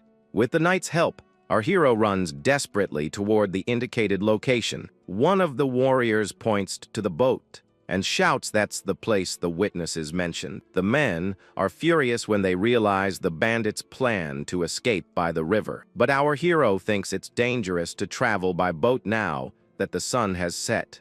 The young man turns around, startled, as the leader of the knights shouts to get everyone's attention. The old man places a hand on his shoulder and looks at him with a serious and determined expression. He gives a motivational speech about saving a soul and orders them to prepare the boats. His men get fired up and shout that the Knights of Santiago will go with him on this mission. The mage finally understands they are in order and thinks their motto is pretty cool. The boy tries to warn him that it's dangerous, but the old man is eager to board right away. He continues speaking formally, and the old man laughs, saying he doesn't need to be like that. Once on the boat, one of the men says he found a hook and is going to pull the other vessel. The leader of the knights is shocked by the idea and asks if he intends to pull the boat. The old man then asks how the mage uses water magic, and the young man says he studied at several schools. He comments that all the sorcerers he's seen in battle only used one type of magic. Besides, he thinks someone at the introductory level shouldn't even be able to use magic. Ignoring the man, our hero concentrates his mana and prepares to cast a water spell. A large wave of blue energy emanates from the boy, leaving the knights impressed. With his power, he creates a gigantic wave that rushes quickly toward the enemies. The leader of the knights' jaw drops, and he says that magic surpasses what he saw in the war. On the other boat, the kidnappers panic and wonder what is happening. One of the bandits looks back and doesn't understand the strange situation that has formed. Just then, the giant wave hits the vessel, throwing the criminals everywhere. With the force of the water, their boat capsizes, and they all fall into the icy river at once. Back on dry land, our hero watches the knights bring in the captured prisoners. Suddenly, his sister runs toward him and jumps into his arms, crying with relief. The old man approaches and asks why the boy is making the girl cry like that. With a gentle look, the young man hugs the girl and says she went through a lot. He then comforts her in his arms as she continues to cry out of relief and fear. With a tired sigh, the boy thinks that his energy is completely drained. He just wants to go back to the inn and take a bath, but he had no idea what awaited him. A peaceful bath in that world was something that wouldn't be allowed so easily. Two men on horseback arrive in the city and are identified as Bernard and Hansen. The Lord's son and his knight ride hastily through the streets, clearing the way. Hansen sees smoke in the distance and is sure it's a sign of a battle. He gets worried and thinks that his lord's concerns have become a reality. Bernard, on the other hand, seems annoyed and complains that traveling with a knave master is a headache. The knight looks desperate because of the young noble's comment. Meanwhile, our mage is finally going to take his bath, and a knight offers to help. The young man refuses the help and seems a little uncomfortable with the whole situation. At that moment, the inn's door bursts open with a loud and sudden noise. Bernard and Hansen appear and shout, asking what the heck is happening there. Our hero is confused in the middle of his bath by the sudden arrival of the two young men. The newcomers are completely shocked to see the boy taking a bath. Bernard thinks that the Empire's citizens only bathe on very special occasions. He notices the mess around and concludes that something serious must have happened. The noble demands a detailed report from our hero about all the commotion, but the leader of the knights steps forward and offers to explain everything to the young lord. Bernard gets angry and asks why he is getting involved, and the old man reveals the boy is a mage. The leader of the knights immediately realizes the young noble's intention and his plan. The boy then introduces himself arrogantly, claiming to be the heir of House Kaltz. With a smug smile, he orders our hero to get out of the bath and greet him. It's then that we get an explanation of how nobles usually provoke mages. Apparently, this is a way to test a sorcerer's power in that world. If the mage doesn't react, he's seen as weak. But if he gets angry, then he's considered strong. Our hero then remembers what Lucy had told him and understands the situation. With his arms crossed and a serious look, the young mage simply refuses to obey. The noble is completely shocked and can't believe what he just heard. Furious, the boy shouts and asks if the mage really refused to obey. The protagonist then challenges him, asking why he should do as he says. The young lord loses his patience and orders his knight to remove the mage by force. Our hero sees through the act and even compliments the spoiled boy's performance. He then decides that if this is how things are, he'll play along. A bluish aura starts to emanate from the boy, who repeats the word fraud angrily. The two are completely terrified by that sudden display of power. The sorcerer then raises his hand and uses his magic to lift the things around them. With his power, all the wooden objects nearby begin to float in the air. Hansen becomes desperate and asks the mage to stop, as he now understands his power and apologizes. With that, the magic dissipates, and all the objects fall to the floor at once. With a satisfied smile, our hero stretches and thinks that was enough. The noble falls to the ground, completely dizzy and terrified by what just happened. But the boy soon realizes that he might have overdone it a bit with his demonstration. He then starts to worry if he'll have to explain himself to Baron Kaltz, the boy's father. The next day, the protagonist is invited to the Baron's mansion for a talk. There, the man apologizes for his son, and our hero says he also went too far. The Lord asks about the mage's companion, and he replies that she stayed at the inn. It turns out the leader of the knights assured him they would protect her well in his absence. With the luxurious environment around him, the boy just says he understands the situation. To end the conversation, the Baron asks for his master's name, and he reveals it to be Eritas. The Baron says he knows Eritas and asks if she went south because of an academy. With a strange look, the noble asks why she didn't go to the duchies of Pakar or Roxran.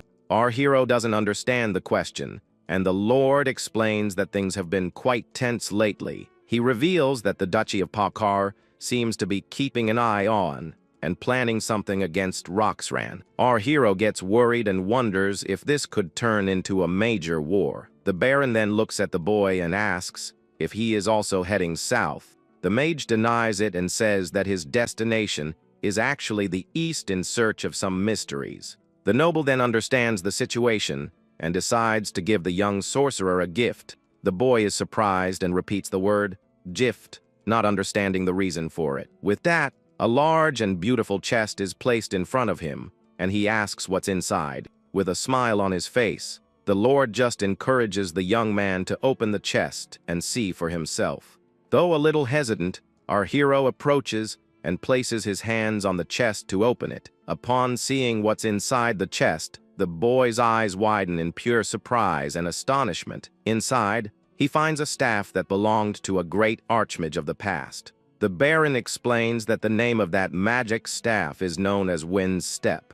The boy then takes the staff in his hands and feels the power emanating from the object. The noble watches him and says the staff perfectly matches the young mage's appearance. To our hero, it just looks like a common cosplay item from some game character, but he admits with a slight smile that it's still very nice to receive a gift. The man says it's a token of gratitude, and the boy thanks him, saying he really liked the item. With the gift in hand, the young man says he will gratefully accept the staff. Back at the inn, the boy is surprised by his sister, who shouts his name. He turns around, startled, and asks the girl what happened that was so serious she had to shout. With a desperate look on her face, the girl just replies that the situation is very serious. She then grabs her brother's arm and pulls him into the room hurriedly. The young woman then shows him a crow trapped in a cage and says they really need him. The protagonist doesn't understand anything and just asks if that's really a crow. The leader of the knights explains that a hunter caught it, but the girl stopped him from eating it. The girl says his name is Raven, the creature is a crow, and that this is the work of fate. A sweat drop appears on the boy's head as his sister keeps talking about their connection. With sparkling eyes, the girl asks with great excitement if it isn't the work of fate. The mage then apologizes for the trouble and tells the hunter to just eat the bird. He then turns to his sister and asks what kind of nonsense she's talking about since he's the mage there. The hunter thanks the boy and says that they can then eat the crow for lunch without any problem. But suddenly, a mysterious voice echoes in the young man's head, pleading for his help. With that, our hero shouts for the man to wait, leaving him completely confused by the reaction. The sorcerer holds the bird and asks what it is, while the creature begs for help. He insists on the question and demands an answer as the bird continues to cry for help desperately. The boy realizes his ability isn't working in wonders if it's due to a lack of mystery. The voice continues to plead in his mind, and he tells the creature to be quiet so he can save it. A vein of anger pops on the mage's forehead as he is already losing his patience with the situation. He then yells that he'll save the crow, but for that to happen, the creature needs to be quiet. After the shout, the bird finally goes quiet and stares at the young man with its red eyes. Our hero thinks that even if the creature doesn't understand words, it can read the room. The hunter is astonished and asks if he talked to the bird, and the mage confirms it. The boy's sister is overjoyed and says she knew that crow wasn't a normal animal. The knight says she's a lot like her brother, and the young woman boasts about her talent for magic. We then see our protagonist carefully bandaging the small bird's injured wing. He finishes the bandage and says that the crow's wing will heal properly this way. The two siblings and the bird sit in silence at the table, observing the result of the bandage. The mage thinks he can't let the bird go, because the hunters might catch it and eat it. The crow seems to understand the boy's thought and hops onto his hand with a clever look. With shining eyes, the bird pleads not to be abandoned, because those people are scary. Our hero is exasperated and thinks this whole situation is a huge headache. Without even asking for permission, the crow simply flies up and lands on its new savior's shoulder. The girl asks if they're going to take the bird, and her brother confirms they will until it's healed. With a smile on her face, the young woman says they need to give their new friend a name. She suggests the name Obsidian, and the mage notices the crow is enjoying being pampered. The boy thinks the name is too long and suggests Oberon, and from that moment on, that's the creature's name. Oberon then puffs out his chest and squawks to offer tribute and the young man wonders if he's happy. The mage's sister then has an idea and suggests they travel together with the Order of Knights. She explains it would be much better and safer than just the two of them traveling alone. The boy considers the proposal and imagines that with the knights around, no bandits would dare to attack. But he soon remembers that the problem would be if they weren't heading in the same direction. Suddenly, the leader of the knights appears and asks what they are agonizing over. The old man sits with them and says it's very dangerous for a mage to travel alone with a woman. With a smile on his face, he then proposes they make a deal that would be advantageous for both sides. He explains that his order was on its way to capture a monster that appeared in Katina County. Our hero is surprised and repeats the word, monster, as the bird on his shoulder watches him. The man asks if by any chance he has ever heard of a creature called a manticore. With that, he invites the young man to join them in the hunt for that dangerous creature. We are then introduced to the manticore, a terrible beast greatly feared by everyone in the region. This creature is known for being a cruel monster that takes great pleasure in ending lives. The mage is in shock and asks if the old man is serious about hunting the manticore together. The leader of the knights says no, explaining he doesn't want to drag him into any unnecessary danger. But he admits that if the boy offered to help, he certainly wouldn't refuse. The protagonist remains silent for a moment, thinking about the proposal he just received. The old man then encourages him to hear the proposal to the end before making any decisions. He then explains that what he wants to ask has nothing to do with the monster hunt. We are informed that the Order of Knights was founded by a monastic order of a god. The man continues his explanation and says that when they went to hunt the manticore, something happened. Apparently, the priests of the region demanded the forced cooperation of another mage. The leader of the knights is sure that they ended up offending the said mage with their demands. He thinks that a mage's approach will have a much better effect than a knight's. With that, our hero thinks it's not a bad deal to calm the mage and gain an escort. He looks at his sister and the bird and decides to accept the proposal to ensure their safety. The scene cuts to the two siblings journey with the Order of the Knights of Santiago. Traveling with them proved to be incredibly comfortable and safe for the young adventurers. All the members of the order were people of good character, which made the trip very pleasant. For our hero, that journey was completely free of stress and unnecessary worries. But if he had to point out one complaint, it would be that the knights were very insistent. One of them approaches and invites him to study the Bible with them around the campfire. The other knights get excited and also invite him to learn along with all of them. The boy politely refuses the invitation, and the men are shocked and ask why. He didn't expect them to be so insistent about their religion like that. The leader of the knights says it's a shame, and the mage asks what he means by that. The old man explains that if he could hear the voice of God, he could become a cleric of the order. Our hero thinks about the possibility of talking to a god and gets a little curious about the idea. He wonders if he could ask the reason he was reincarnated and about the status window. With that in mind, the young man calls over one of the knights named Dictory, who is reading the Bible. He then changes his mind and says he would like to join the Bible study with them. The knight is happy with the change of heart and starts teaching our hero how to read the book. Time passes, and the young mage remains focused on his reading while Oberon sleeps on his shoulder.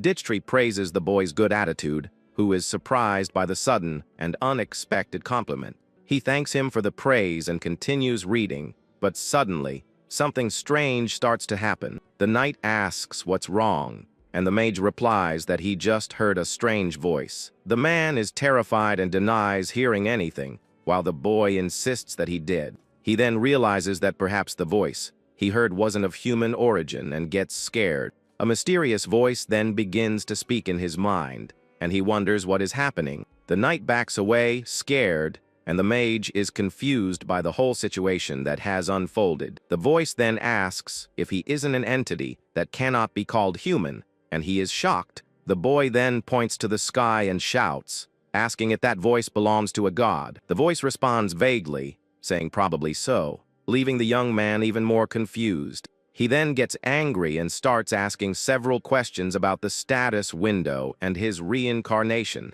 The entity just laughs at the situation, and the mage gets even more irritated by the lack of answers. He demands an immediate response, but the voice simply disappears, leaving him hanging. With that, a blue light envelopes the boy, and he faints in front of the scared knights. One of the men approaches and notices that the young man is unconscious and blindfolded. The protagonist wakes up and realizes that the entity really did abandon him mid-conversation. He then tries to get the mysterious voice's attention, but gets no response in return. Furious, our hero starts shouting and demanding that the god come back immediately to talk. The knights are startled by the boy's sudden outburst and try to calm him down. After that incident, the young mage started studying the holy scriptures like a madman. He just wanted a chance to talk to that god again and clear up his doubts. As a result, he acquired a new skill that allowed him to converse with the absolute being. The system window congratulates him, and he is surprised by how quickly the skill appeared. The message tells him to take more interest in God, and that the more he studies, the happier the being will be. Our hero then realizes that the god who gave him the skill is the author who threw him into that world. Furious, the boy thinks his divine arts level is still too low for a conversation. He then decides there's nothing to do but find more mysteries and gather points. With this goal in mind, he looks up at the starry sky and prepares to strengthen his arts. A few days later, the journey continues, and the group of travelers makes their way through the forest. Suddenly, they are attacked by a group of bandits, and the knights go into combat mode. The order's leader shows his great skill and defeats the enemies with ease and precision. With just one strike, the old man manages to take down one of the bandits, who falls to his knees. After the battle, he approaches the mage and asks with concern if he is okay. The young man confirms that he is fine, and that there were no problems during the bandit attack. The old man sees that the two siblings are fine, and is relieved to see that everyone came out unharmed. The mage's sister asks if he got hurt, and he assures her that he is okay as well. With a confident smile, the leader of the knights says that even as an old man, he wouldn't lose to them. Our hero comments that he heard he used to be a mercenary and praises him for it. The old man admits that he may not look like it, but in his youth, he made a great name for himself. He explains that he uses the nickname Elder because many people judge him by his real name. The mage then wonders if that means he is so famous that people would recognize him. The leader of the knights then raises his sword and shouts that they took care of the wicked bandits. His men get excited and shout in celebration of their victory and the group's safety. One of the knights then approaches and warns that the road splits into two paths up ahead. To the east is the Count's castle, and to the west is the forest, where the fearsome manticore usually appears. The old man points in the direction of the forest, and says that's where the mage they are looking for lives. He then turns to our hero, and looks at him with a serious and expectant gaze. With a smile on his face, the old man tells them to hurry up and find this mage. Our hero asks him to wait, as he needs to talk to his sister about their plans. He turns to the girl and says they will find the mage, and then head to the castle. The young woman says she will go on ahead, and the boy asks with concern if she will be okay alone. She assures him she is not a child anymore, and that she will reach her uncle's house in no time. With a smile on her face, the girl says goodbye to her brother and goes on her way through the forest. The two men watch the girl walk away, and the mage wonders if she will really be okay.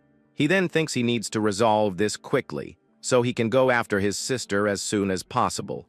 The old man asks where the girl went, and the boy explains she went ahead, and that he will catch up with her. With that, the two continue on their way, and the leader of the knights asks if he is prepared. The boy is confused, and the old man explains that mages are notoriously difficult to deal with. He continues, saying the order angered the mage, so there's no telling what he might do. The young man then asks why they need to clean up the mess the order of knights made. With a goofy look, the old man simply replies that it's because the order paid them.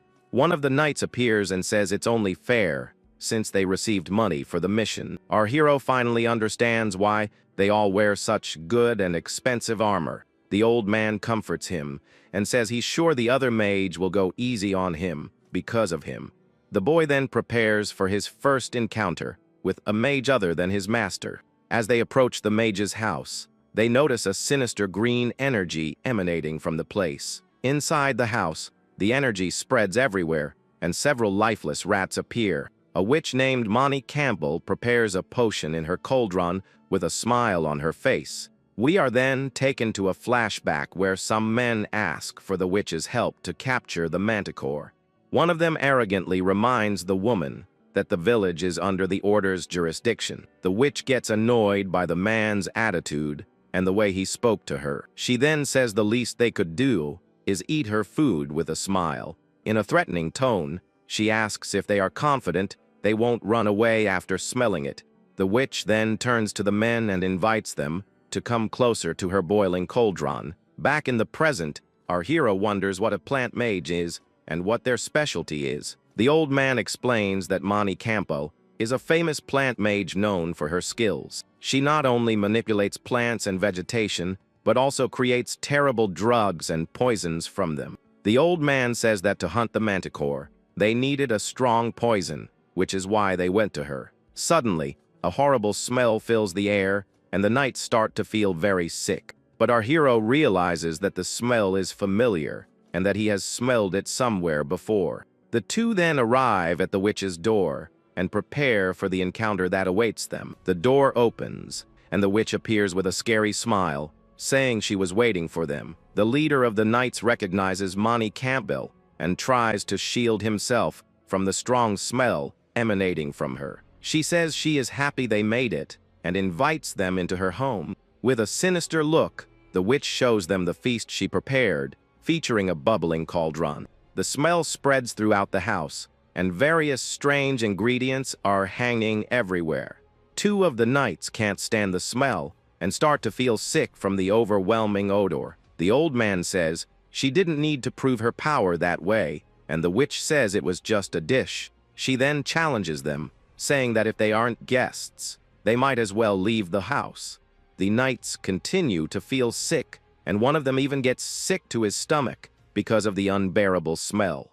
The man faints, and the witch watches him with a look of contempt and disdain for his weakness. She then wonders if maybe she overdid it a bit with the dose of her spell. But to her surprise, she notices that our hero is eating her soup with a great appetite. She is shocked and wonders who this person is that can eat a soup full of garlic like that. The witch approaches and asks if the boy is okay, and he ignores her and keeps eating. With his mouth full, he finally replies and says the soup is incredibly delicious. The woman is in shock and can't believe he is enjoying her food that much. The young man says the garlic in particular has an amazing flavor and eats a whole clove at once. He continues to eat, and the witch watches him with an expression of pure disbelief and astonishment. She can't take it anymore and yells at him to stop eating her soup with such gusto and eagerness. The witch says that in 40 years as a mage, she's never seen a guy as crazy as him. Impressed by the boy's resistance, the woman, with her arms crossed, asks for his name. He then introduces himself as Anne Meredith Raven, and the witch repeats the last name, Meredith, surprised. With a look of shock and disbelief, the woman points at the boy and stares at him intensely. She recognizes him as the disciple of the Flame Mage, the legendary and powerful Lady Eurydice. Suddenly, the witch falls to the floor, fainted, and our hero is left completely confused by the situation. That night, the witch's house is quiet, and she finally wakes up and apologizes. As an apology, she serves a delicious feast for everyone with lots of meat and drinks. Our hero thinks the stewed chicken from before was already delicious, but the feast was even better. Everyone sits at the table to eat, and the witch asks about the manticore hunt they are planning. With a serious and somber look, she warns that their mission will be anything but easy to complete. She reveals that Count Katina even hired hunters, but they were all defeated by the beast. The old man says he is prepared for that, and the witch asks if he has ever captured a manticore before. He replies that he has done it a few times when he was younger and more experienced in battle. The witch then turns to our hero and asks about him, making the boy a little tense. She looks at him and says that if he was trained by Awakens, he must be a complete and powerful mage. With a challenging look, the boy asks why she doesn't lend her wisdom to the knights. He remembers his master's teachings about the moment a mage should act. She used to say that this moment should not be taken lightly and that one must have wisdom. Our hero thinks he doesn't need to capture the manticore, but refusing could bring trouble. The Magic Circle is an organization of mages that ensures the proper use of the world's mysteries. He fears that if he refuses, he won't be able to face his master or ask other mages for help in the future. With a determined look, the boy looks at the knights, who are staring at him with expectation. He then thinks there is no other choice but to accept the challenge that has been proposed to him. With his decision made, he turns to the witch and says he will join them in the monster hunt. The next day, the group ventures into the forest in search of the fearsome and dangerous manticore. The atmosphere of the place is sinister, and our hero feels that something very bad is about to happen. Suddenly, Oberon flies up excitedly and squawks that he found what they were looking for in the forest. The bird returns to its master's shoulder and warns that there is a manticore just ahead of them. The leader of the knights asks what's wrong, and the mage points in the direction indicated by Oberon. The old man is impressed by the crowd's ability to communicate and praises the young sorcerer. Our hero thinks it was easy to teach Oberon to talk thanks to his newly acquired skill. The witch feels an incredible killing intent, and the boy takes the opportunity to ask the old man a question. He approaches the man and asks if the manticore is also a monster like the others. With a serious look, the young man asks if it wouldn't be possible to persuade the creature not to attack. The leader of the knights becomes pensive and wonders if that would really be possible to do. But the witch interrupts the conversation and warns that the manticore is not the type you can talk to. In a flashback, the witch shouts that she knows very well what a mystery is and challenges the boy. With a challenging look, the woman says that if he succeeds, she'll tell his master, Awakens, everything. The protagonist gets annoyed and thinks that instead of praising him, she's just going to tattle to his master. But suddenly, one of the knights shouts and points to something he found in the middle of the forest. At that, our hero quickly turns around and goes on high alert for whatever is coming. In the darkness of the woods, a pair of glowing eyes stares at them, and the manticore finally appears. The mage then asks the witch and the knight not to leave his side, and the woman agrees. At that moment, one of the soldiers calls for his master, who turns around with a serious and focused look. The leader then informs the group that he has already coated all their weapons with a special poison. He holds 3 arrows coated in a green poison that was developed by Mani herself. With a battle cry, the old man commands his men to fire the poisoned arrows. Our hero watches everything from a distance, waiting attentively to see the result of the attack. The poisoned arrows then fly at high speed toward the monster in the darkness. At an absurd speed, the manticore moves, and an intense blue glow illuminates the forest. One of the arrows hits the beast's neck, but it simply bounces off, doing nothing. The young man is surprised and tells the leader that the projectile ricocheted off the monster's neck. The old man is speechless, and the protagonist asks what their next step is. The creature finally emerges from the shadows, laughing and saying they'll have to attack again. Our hero becomes tense with the situation, and Oberon seems to sense the approaching danger. He realizes the manticore is right in front of them, and there's no time to apply the poison again. So, the young man decides he has no other choice and prepares to use a special ability. With a powerful shout, the boy releases a large amount of energy, surprising everyone. The knights and their leader look back, shocked by the mage's unexpected action.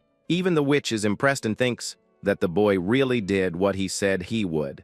Alone in front of everyone, the young man faces the gigantic manticore, which observes him with curiosity. The beast then says that he is an unusual human for having the courage to try to speak with it. The young man calms down and says he's relieved the creature understands his words, just like before. He introduces himself as Ein, a mage, and in a comical thought, tells the beast to go away. But in his imagination, the beast just insults him and throws things at him, leaving him speechless. Returning to reality, the monster asks what his problem is and tells the young man to stop stalling. The creature stares at the boy up close and asks if there is something he wants to take from it. With a determined look, the protagonist asks the creature to just say what it wants. The mage then points to the monster's head and says he wants the beast's scalp. The monster starts to laugh so loudly that it startles all the birds in the forest. The creature says the boy is honest, and that's why it likes him a lot. With a sinister look, the manticore calls the mage by name and invites him to join it. It then proposes that they team up to finish off the humans, and the young man is shocked. The beast says that if he accepts, he can taste the flesh of all his enemies, and that after enjoying his prizes, he will have much gold and women at his disposal. With a sick look, the monster says he can get rid of them after he's had his fun. Our hero is clearly disgusted by the proposal, but the creature seems very pleased. Without a word, the protagonist simply spits on the ground in front of the giant monster. He then raises his hand and makes a very rude gesture while calling the creature trash. One of the knights watching from a distance is completely stunned by the mage's attitude.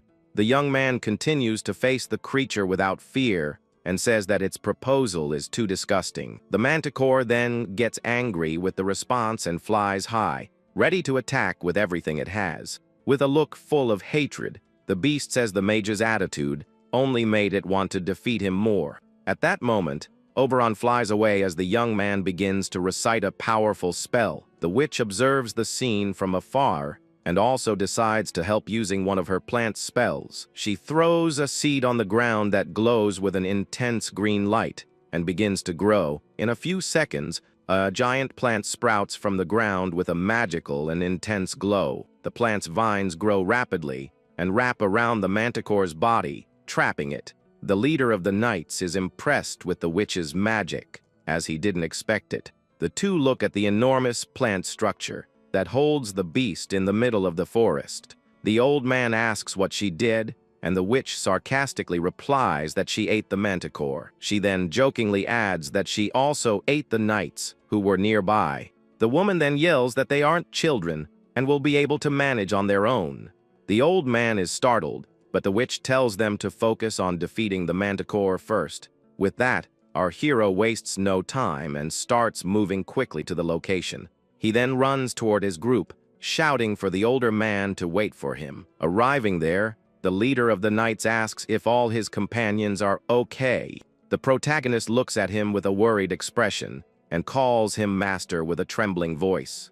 The knight says they are fine, but it seems something very bad happened to the group. The young man then looks to the side and is shocked by the scene he finds before him. One of the knights, named Dijkstra, is on the ground, completely injured after the battle. He apologizes to his master for letting the manticore escape, but the old man hugs him. Our hero observes the scene with an empathetic look and seems to be thinking about something. He then says that everyone did their best and clutches his book with strength and determination. The boy thinks that he never believed he would see someone pass on right in front of him like that. He remembers having talked with Dijkstra before and feels even sadder about the situation. The young man thinks that now all of this finally seems real and not just a fantasy. He remembers that he is in a world where fighting monsters is a normal and common thing. The passings he saw in stories are now becoming a frightening reality. Without a second thought, the young man runs back to where the injured knight was lying. He then kneels beside Dijkstra, ready to try to help him in some way. With a smile, the mage reminds the man of what he taught him about the Bible and faith. He says that if you truly believe and pray, the heavens will open to answer your prayer. The injured knight starts to cry but smiles and agrees with the young mage's words. Our hero then says for them to pray together, and a blue light begins to shine around him. With his eyes glowing, he looks to the sky and begins to speak with the all-powerful. He says that a die-hard fan of the heavens is here passing on and asks if something can't be done. Suddenly, a mysterious voice responds, saying that his heaven is right there in front of him. The voice asks if they should give it a try since Anne wishes it, and he holds the man's hands. At that moment,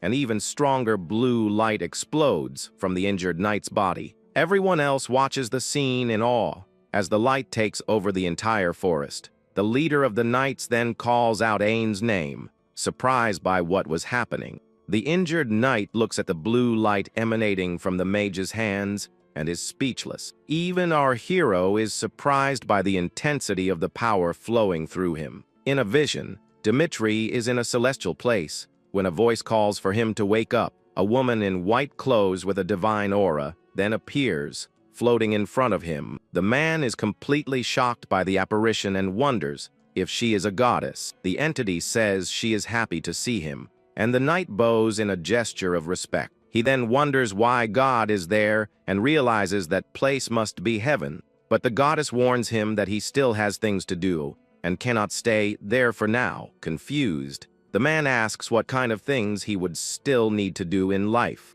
She points at him and says his mission is to make her even more known among the people. The entity asks him to help the weak and fill them with happiness through his good deeds. And as a final wish, she asks him to help her apostle named Anne in the mortal world. Suddenly, the knight's eyes open, and he awakens from his celestial vision. The leader and the other soldiers are shocked to see that their friend is awake and conscious.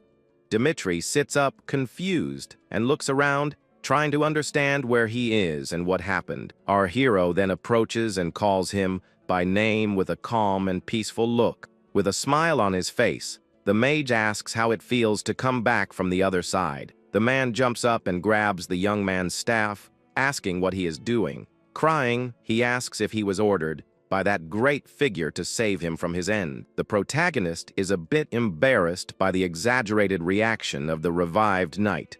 He thinks that he was able to use the divine arts because his church lent him power. The mage then asks how the man knew and says that God sent him to save him because he has tasks to do. At that moment, Dmitri remembers the exact words of the goddess in his celestial vision. He is completely stunned and covers his mouth with his hand, unable to believe what he heard. Our hero laughs victoriously as the knight bows, calling him an apostle of God. The other soldiers think it's an exaggeration to call him an apostle and decide to watch him. The whole group gathers again with Dmitri, now kneeling in front of the young mage. The witch comments that everyone is very energetic, even after almost passing on. The leader then gets excited and asks if they should go after the manticore again now. The young man says he will send Oberon to scout, and the old man worries about the crow. Our hero replies no, and the crow flies into the sky to begin scouting. The leader of the knights is confused by the answer,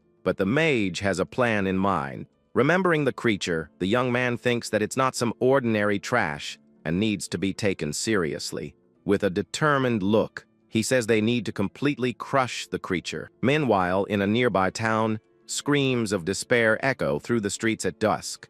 The manticore had arrived at the location and was now causing chaos among the residents. In the midst of the confusion, a young man and his father run desperately to try to escape the beast. But in a moment of carelessness, the old man stumbles and lets go of his son's hand, falling. The young man turns and shouts for his father, who is on the ground, helpless and scared. He then looks back and is completely horrified by the scene he sees next. The manticore slowly approaches his father with a hungry and malicious look. But suddenly, the son stands in front of the old man to protect him from the creature's attack. With courage, he shouts for the monster to leave that town and let everyone be. The young man then grabs a rake and prepares to fight the beast to protect his father. The creature laughs and asks if that human is really his father and how he speaks their language.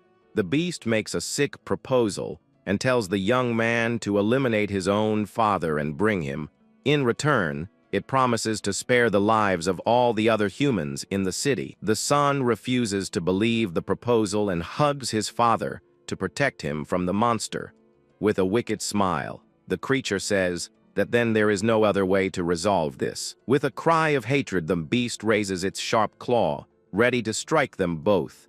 At the last second, The father pushes his son away to save him from the creature's blow. A beam of white light then hits the old man in a blow that makes him pass on. Suddenly, the leader of the knights appears with a look of pure fury on his face. He then lands a powerful and precise punch right in the middle of the manticore's face. The son kneels beside his father and sees the Knights of Santiago arriving to help. The leader then shouts for his men to prepare for battle against the monster. The knights then advance in combat formation, ready to face the beast. The entire group of knights then faces the creature, ready to fight until the end. The beast gets irritated and calls them insects, asking if they are so eager to be done with. It then notices that one of the arrows from before is still stuck in its ear. From a distance, our hero calls the creature an idiot for attacking a town.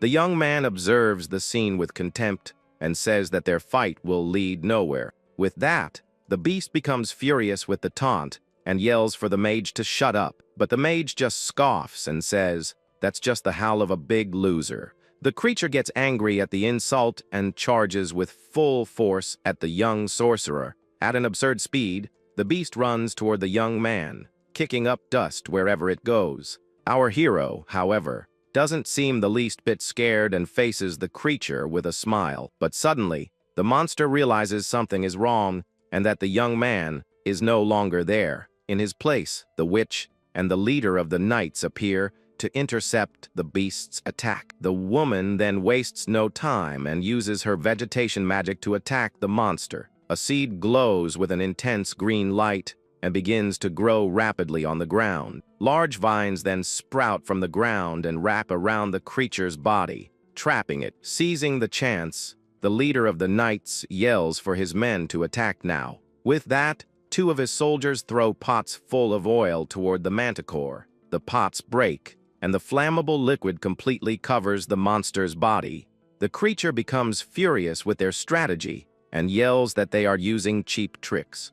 Then the witch turns and shouts the mage's full name, saying it's now his turn. Our hero then concentrates and prepares to finally finish off the creature. He points his staff and yells for the fire to begin and burn the beast completely. The reflection of the flames then appears in the creature's eyes as it stands frozen. In an instant, a pillar of fire rises to the heavens and completely engulfs the manticore. The flames continue to burn intensely as the mage watches his spell. After the battle, the townspeople thank the knights for saving the city, but all the praise goes to the leader while our hero is forgotten in the background. Oberon notices and asks if his master feels left out, and he tells the crow to shut up. The young man thinks they are probably afraid of him for turning the beast into fire, but suddenly, a voice calls him from behind, interrupting his thoughts about what happened. He turns and sees the father and son who were saved,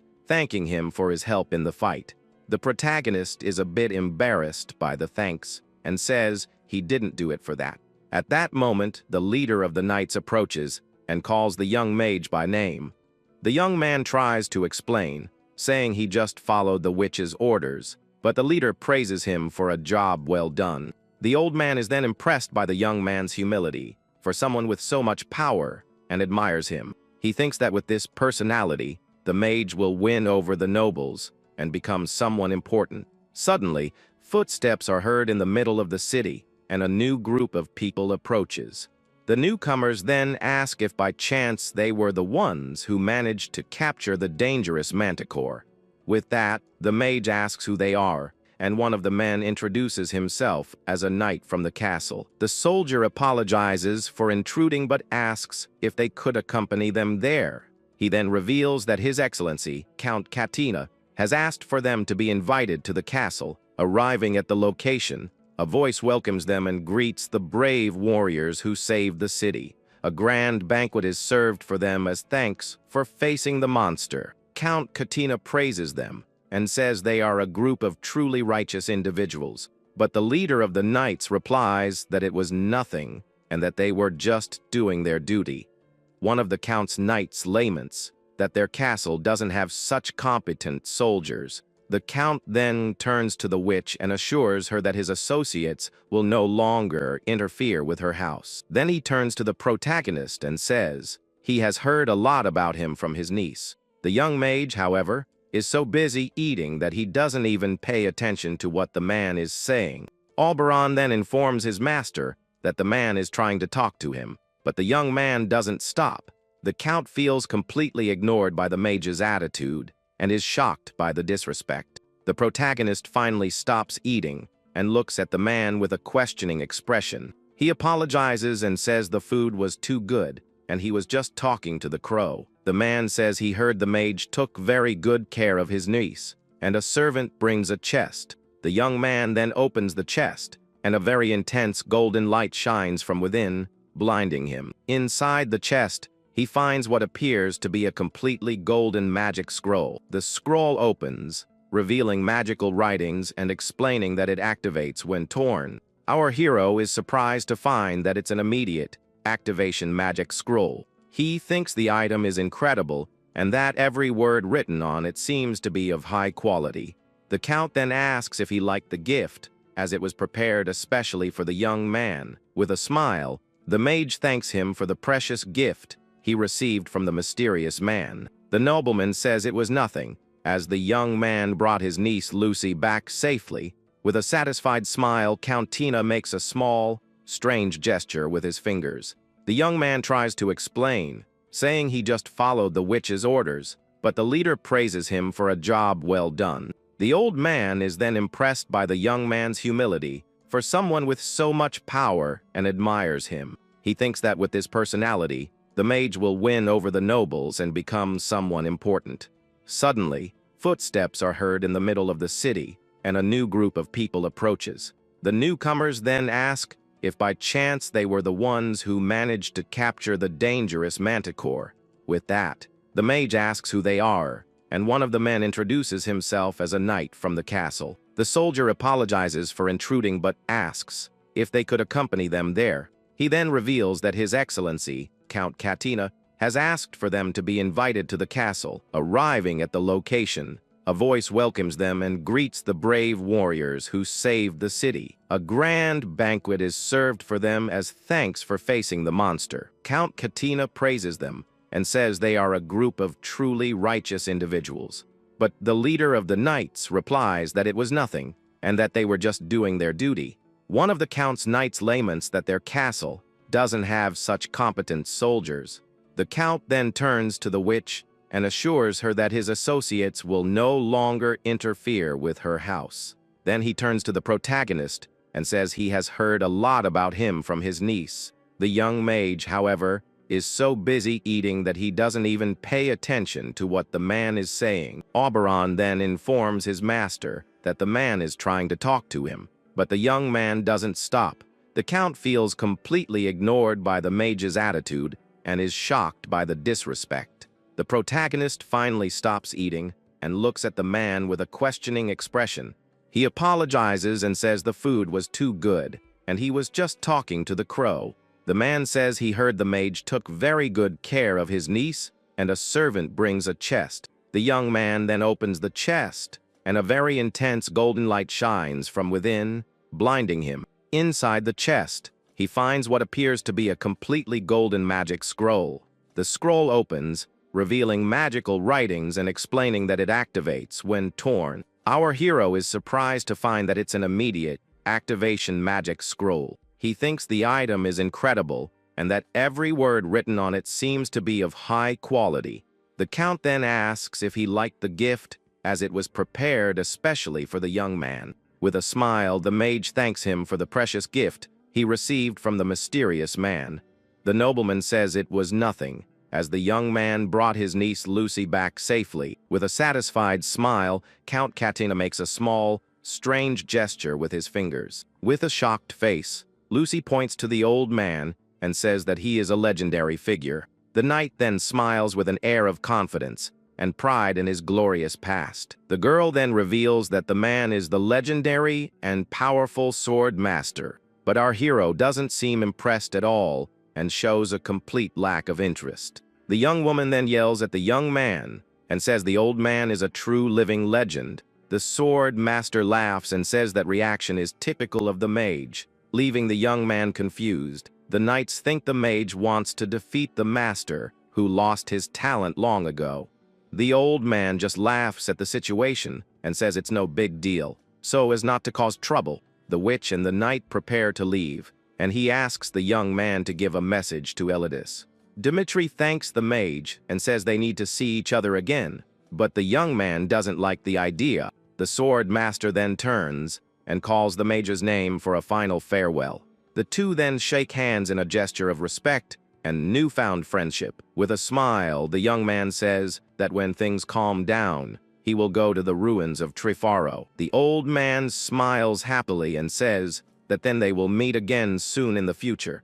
The two then say their goodbyes, and the knight asks the mage to take care of himself until then. Meanwhile, Count Katina is on a platform, giving a speech to his army of soldiers. Beside him, Lucy watches and calls out to her uncle with an expression of worry and sadness. Crying, the young woman begs her uncle to punish the person who finished off her mother. The nobleman then thinks of the name Graham with a dark and resentful look. He remembers that the man took his sister's life and tried to force Lucy to marry. The nobleman thinks he can use the girl as a shield and marry her off to one of his vassals. With this, he could gain total control of the Italian barony for his own plans. Our hero thinks that when this is all over, he will have a serious talk with Lucy about the matter. On the platform, the nobleman shouts that he will bring the Avenger to justice, and the soldiers cheer him on. With a raised fist, he commands everyone to follow him, and the soldiers shout in response. Later that night, the Count's army is camped, ready for the expedition. At a campfire, a large cauldron with water and spoons boils intensely in the camp. Lucy and the soldiers ask what Anne is doing, and he replies that he is boiling spoons. The girl then wonders why, and if they are going to eat the spoons while the others have dinner. Two soldiers comment on the spoon soup, and the mage thinks they're fools for not knowing. Lucy is confused by the term and asks the mage what sterilization means. The young man replies that it's a type of mystery, and she wouldn't understand even if he explained. The two soldiers then hear the word mystery and seem to have a brilliant idea. With that, the men approach the mage and the girl with a special request for them. Holding large pieces of meat, they ask if the young man can boil it for them. Our hero gets irritated with the request and shouts that this isn't a soup for cooking. The night continues at the camp, and the soldiers gather around the campfires to rest. Lucy then gets Ein's attention, saying she's been thinking about something, and he asks what it is. She remembers when he helped her, and says she was thinking about his reward. The young woman explains that she was going to give him gold, but he already received plenty, so she thought of something else. She says she thought about what would make him happy, and he becomes curious to know the outcome of her decision. The girl reveals that his reward is the magic sword Anorigil, a gift from a fairy. The legend says that the Baron fell in love with the fairy and became the savior of the fairy kingdom. While Lucy is excited, the young man thinks it sounds like a fantasy romance story. He asks why the Italians are still just barons with such an incredible sword like that. The young woman replies that this story is already 400 years old and is too old to be remembered. The protagonist then asks what else there is to know about the family's legendary magic sword.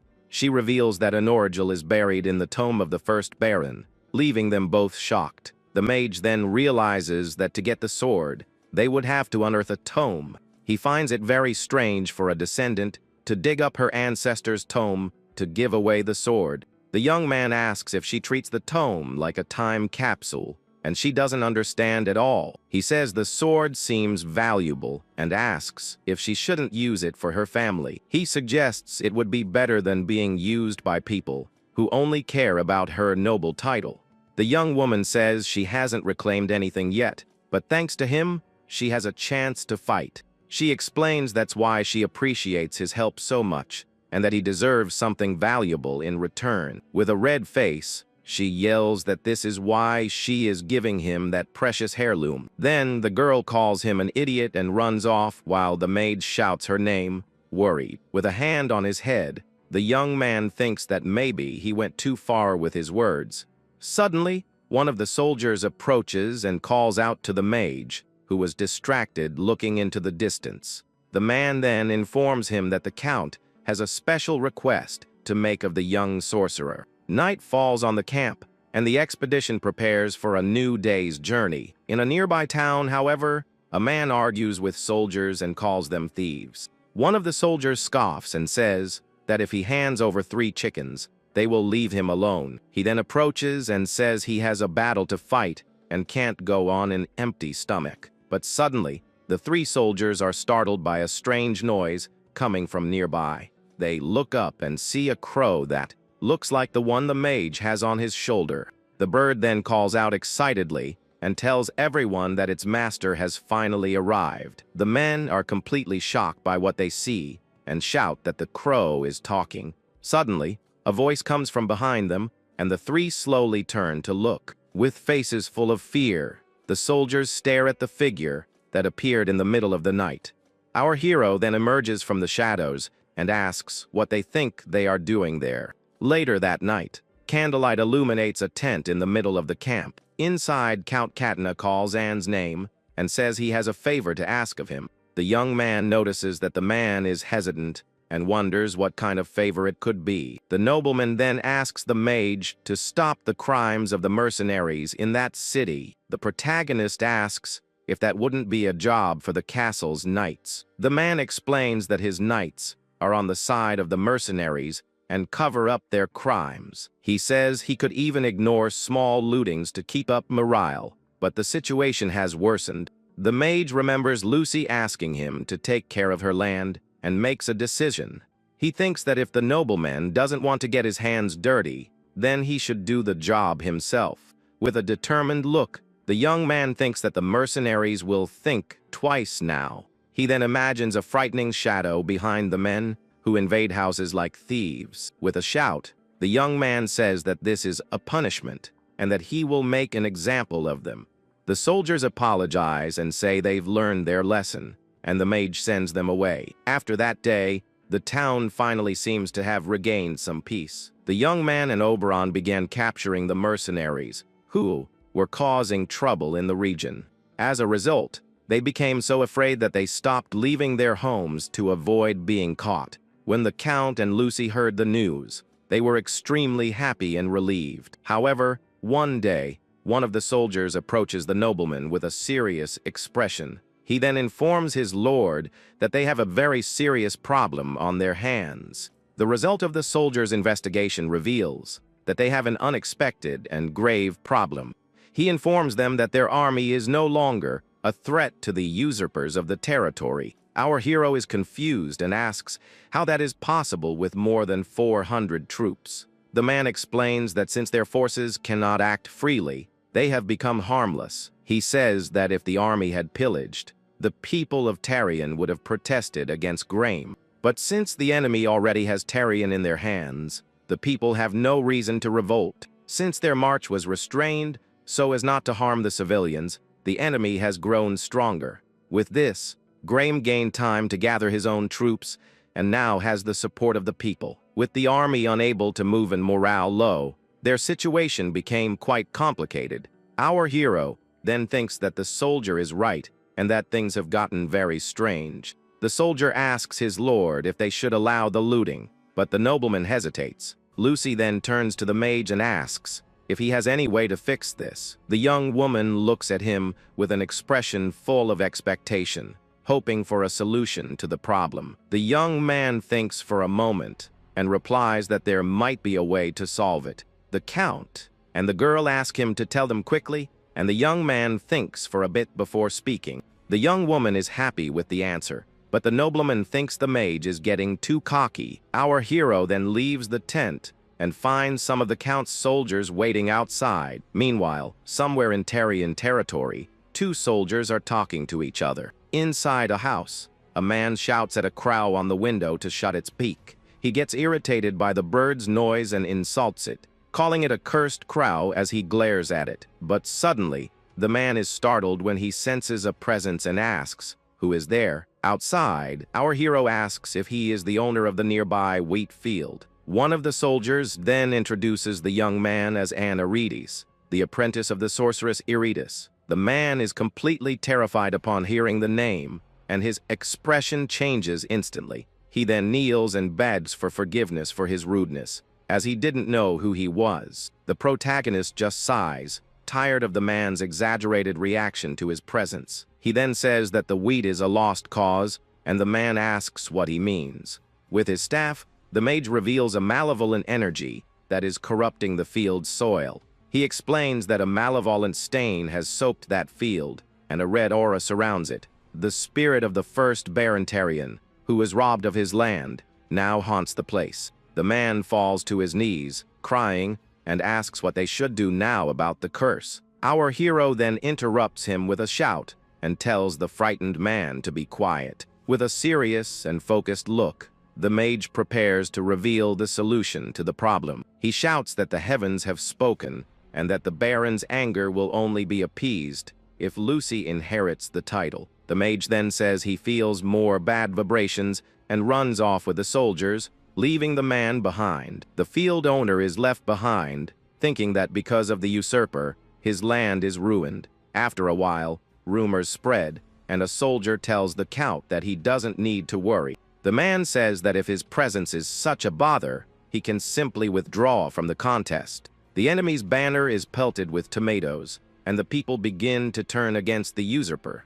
But the mage warns Lucy that she shouldn't expect him to help her on her journey. The count's soldiers celebrate the change in the situation, hugging each other happily. With the rumors spreading, the people of Tarion begin to doubt the usurper Graham. To escape the bad luck, they started demanding that Lucy take the throne as the heir. Thanks to this, the count's army regained its spirit and marched to Graham's stronghold. But a soldier reports that they refused to fight on a dishonorable battlefield. He explains that Ain spread the rumor of the curse, and that he is causing the problem. The knights believe their honor will be tarnished if they associate with a mage like that. The protagonist wonders why they believe the rumors, and that a mage can't be trusted. He then realizes that their logic is correct, and that he himself created this problem.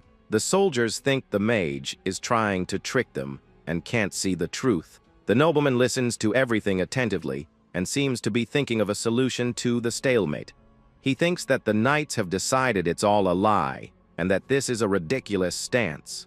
The mage knows that the knights are the stars of the war, and the count's face shows it. The nobleman understands that without his knights, there is no real battle to be fought. In the end, he has no choice but to listen to them, and the mage thinks there's no reason to stay. But just as the young man is about to leave, one of the knights calls his name in the tent. With an aura of power, the young man says that if his presence bothers them, he can simply leave.